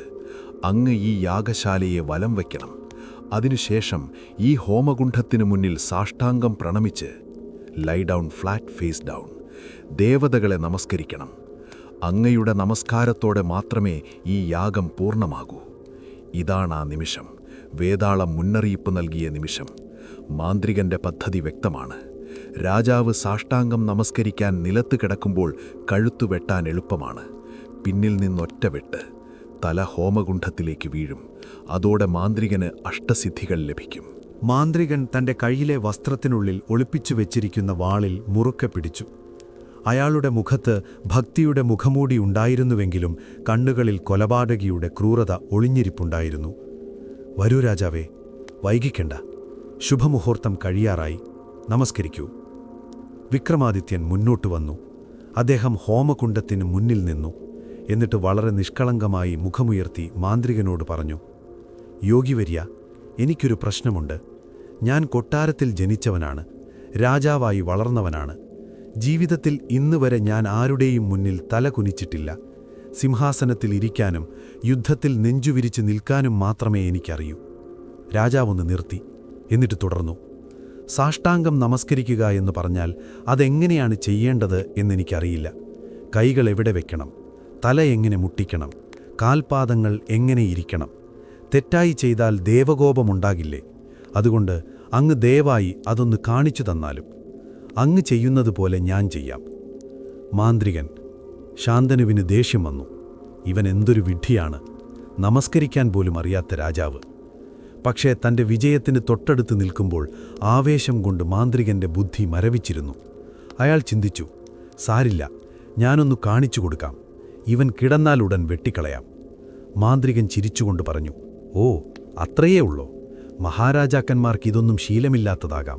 ഞാൻ കാണിച്ചു തരാം. ശ്രദ്ധിച്ചു നോക്കുക. മാന്ത്രികൻ ഹോമകുണ്ഡത്തിന് മുന്നിൽ വന്നു. അയാൾ നിലത്ത് മുട്ടുകുത്തി, കൈകൾ നീട്ടി, ശരീരം മുഴുവൻ തറയിൽ ചേർത്തുവെച്ച് തല മണ്ണിൽ മുട്ടിച്ച് സാഷ്ടാംഗം പ്രണാമം ചെയ്തു. ഇങ്ങനെ വേണം രാജാവെ ചെയ്യാൻ. തന്ത്രത്തിന് മറുതന്ത്രം. The execution. ആ നിമിഷം, മാന്ത്രികൻ തല നിലത്ത് മുട്ടിച്ച ആ നിമിഷം അയാളുടെ കഴുത്ത് പുറത്തേക്ക് തെളിഞ്ഞു നിന്നു. വിക്രമാദിത്യൻ ഒട്ടും സമയം കളഞ്ഞില്ല. അതുവരെ ശാന്തമായിരുന്ന രാജാവിൻ്റെ മുഖം രുദ്രഭാവം പൂണ്ടു. അറയിൽ നിന്ന് വാൾ മിന്നൽ വേഗത്തിൽ പുറത്തെടുത്തു. ആകാശത്തൊരു മിന്നൽ പിണർ വെട്ടി. ആ വെളിച്ചത്തിൽ വിക്രമാദിത്യന്റെ വാൾ തിളങ്ങി. ദുഷ്ട, നിന്റെ അന്ത്യം ഇതാ. വിക്രമാദിത്യൻ സർവശക്തിയുമെടുത്ത് ആഞ്ഞുവെട്ടി. ശ്വാക്ക്! മാംസവും എല്ലും മുറിയുന്ന ശബ്ദം. മാന്ത്രികന്റെ തല ഉടലിൽ നിന്ന് വേർപെട്ടു. ഒരു പന്ത് പോലെ ആ തല തെറിച്ചുപോയി ഹോമകുണ്ഡത്തിലെ തീയിലേക്ക് വീണു. ഭും! തീനാളങ്ങൾ ആകാശത്തോളം ഉയർന്നു. മാന്ത്രികന്റെ ഉടൽ പിടഞ്ഞുകൊണ്ടവിടെ കിടന്നു. ഹോമകുണ്ഡത്തിൽ നിന്ന് ഭയാനകമായ അലർച്ചകൾ കേട്ടു. ആ ചതിയന്റെ ആത്മാവ് തീയിൽ വെന്തെരിയുന്നതുപോലെ. പെട്ടെന്ന് യാഗശാലയിലെ പച്ചയും നീലയും നിറമുള്ള തീ അണഞ്ഞു. പകരം പരിശുദ്ധമായ സ്വർണ്ണ നിറത്തിലുള്ള പ്രകാശം അവിടെ പരന്നു. അന്തരീക്ഷത്തിലുണ്ടായിരുന്ന ദുർഗന്ധം മാറി സുഗന്ധം പരന്നു. വിക്രമാദിത്യൻ രക്തം പുരണ്ട വാളുമായി കിതച്ചുകൊണ്ട് നിന്നു. അപ്പോൾ തറയിൽ കിടത്തിയിരുന്ന വേതാളം വലിയൊരു പൊട്ടിച്ചിരിയോടെ എഴുന്നേറ്റു. ഹ ഹ ഹ ഹ ഹ ഹ ഹ ഹ. അത് വായുവിലേക്ക് ഉയർന്നു. വിക്രമാദിത്യ, ജയിച്ചു, നീ ജയിച്ചു. ശക്തി കൊണ്ടല്ല, ബുദ്ധി കൊണ്ട് നീ ആ ചതിയനെ തോൽപ്പിച്ചു. നിന്റെ വാളിനേക്കാൾ മൂർച്ച നിന്റെ ബുദ്ധിക്കുണ്ട് രാജാവേ. പെട്ടെന്ന് ആകാശത്ത് നിന്ന് പുഷ്പവൃഷ്ടിയുണ്ടായി. ഗന്ധർവന്മാരുടെ സംഗീതം കേട്ടു. വേതാളം രാജാവിൻ്റെ മുന്നിൽ വായുവിൽ നിന്നു. ഇത്തവണ അതിൻ്റെ രൂപം ഭയാനകമായിരുന്നില്ല. രാജാവേ, ഞാൻ നിന്നിൽ പ്രീതനായിരിക്കുന്നു. ആ മാന്ത്രികൻ എന്നെ അടിമയാക്കാൻ നോക്കുകയായിരുന്നു. നീ എന്നെ രക്ഷിച്ചു. മാത്രമല്ല, ലോകത്തിന് വലിയൊരു വിപത്തായി മാറുമായിരുന്ന ആ ദുഷ്ടനെ നീ വധിച്ചു. ഇതിനു പകരമായി നിനക്കെന്ത് വരം വേണമെങ്കിലും ചോദിക്കാം. ചോദിച്ചോളൂ. അന്തിമ വരം. The philosophical conclusion. വിക്രമാദിത്യൻ വാളുറയിലിട്ടു. അദ്ദേഹം കൈകൾ കൂപ്പി വേതാളത്തെ വണങ്ങി. ഹേ ദിവ്യശക്തി, എനിക്കധികാരമോ സമ്പത്തോ അമരത്വമോ വേണ്ട. അതൊക്കെ നശ്വരമാണ്. പക്ഷേ നമ്മൾ നടത്തിയ ഈ യാത്ര, നീ എന്നോട് ചോദിച്ച ചോദ്യങ്ങൾ, ഞാൻ നൽകിയ ഉത്തരങ്ങൾ, ഇതൊന്നും വെറുതെയാകരുത്. എൻ്റെ വരം ഇതാണ്. ഈ 24 കഥകളും അതിലൂടെ നമ്മൾ ചർച്ച ചെയ്ത ധർമ്മങ്ങളും വരും കാലം മുഴുവൻ ലോകമോർക്കണം. വിക്രമാദിത്യനും വേതാളവും എന്ന പേരിൽ ഈ കഥകൾ അനശ്വരമായിരിക്കണം. ഇത് കേൾക്കുന്നവർക്ക് ബുദ്ധിയും വിവേകവും ധൈര്യവുമുണ്ടാകണം. അവർക്ക് ജീവിതത്തിൽ ധർമ്മസങ്കടങ്ങളെ നേരിടാനുള്ള കരുത്ത് ലഭിക്കണം. ഈ വരം എനിക്ക് നൽകിയാലും. വേതാളം സംതൃപ്തിയോടെ തലകുലുക്കി. അതിമനോഹരം രാജാവേ, നിന്റെ നിസ്വാർത്ഥത എന്നെ അത്ഭുതപ്പെടുത്തുന്നു. തഥാസ്തു, അങ്ങനെ തന്നെ സംഭവിക്കട്ടെ. സൂര്യചന്ദ്രന്മാർ ഉള്ളിടത്തോളം കാലം ഈ കഥകൾ നിലനിൽക്കും. നിന്റെ പേരിനൊപ്പം എൻ്റെ പേരും ചേർത്ത് ലോകം വാഴ്ത്തും. ഈ കഥകൾ കേൾക്കുന്നവർക്ക് ഒരിക്കലും പരാജയം സംഭവിക്കുകയില്ല. ഇത്രയും പറഞ്ഞ് വേതാളം വലിയൊരു പ്രകാശമായി വാറി ആകാശത്തേക്ക് ലയിച്ചു. അതോടെ ഉജ്ജയിനിയിലെ ആഘോരവനം ശാന്തമായി. പക്ഷികൾ ചിലച്ചു തുടങ്ങി. കിഴക്ക് വെള്ളകീറി. സൂര്യൻ ഉദിച്ചു തുടങ്ങി. വിക്രമാദിത്യൻ പുതിയൊരു മനുഷ്യനായി, പുതിയൊരു അറിവിൻ്റെ വെളിച്ചവുമായി തൻ്റെ കൊട്ടാരത്തിലേക്ക് മടങ്ങി. പ്രിയപ്പെട്ടവരെ, ഒരു രാജാവിൻ്റെ യാത്ര ഇവിടെ അവസാനിക്കുന്നു. പക്ഷേ ഓർക്കുക, വിക്രമാദിത്യൻ ജയിച്ചതു വാളുകൊണ്ട് മാത്രമല്ല. ക്ഷമ, നിശ്ചയദാർഢ്യം, ബുദ്ധിശക്തി, ധർമ്മബോധം, ഈ 4 ആയുധങ്ങൾ കൊണ്ടാണ് അദ്ദേഹം ഇരുട്ടിനെ തോൽപ്പിച്ചത്. നമ്മുടെ ജീവിതത്തിലും വേതാളങ്ങൾ പല രൂപത്തിൽ വരും. ചോദ്യങ്ങളുമായി, പ്രശ്നങ്ങളുമായി, പ്രതിസന്ധികളുമായി. ചിലപ്പോൾ ഉത്തരം കിട്ടാതെ നമ്മൾ ഉഴലും. ചിലപ്പോൾ തളർന്നു പോകും. പക്ഷേ വിക്രമാദിത്യനെ പോലെ തളരാതെ മറുപടികൾ തേടി മുന്നോട്ടു പോയാൽ ഏതിരുട്ടിനെയും നമുക്ക് തോൽപ്പിക്കാം. ഓർക്കുക, ശക്തിയുള്ളവനല്ല ജയിക്കുന്നത്, ബുദ്ധിയുള്ളവനാണ്. അഹങ്കാരിക്ക് നാശവും സത്യസന്ധനു വിജയവും സുനിശ്ചിതമാണ്. നൂറ്റാണ്ടുകൾക്കിപ്പുറവും വിക്രമാദിത്യന്റെ കഥ നമ്മളോട് പറയുന്നതും ഇതുതന്നെയാണ്. ശുഭം.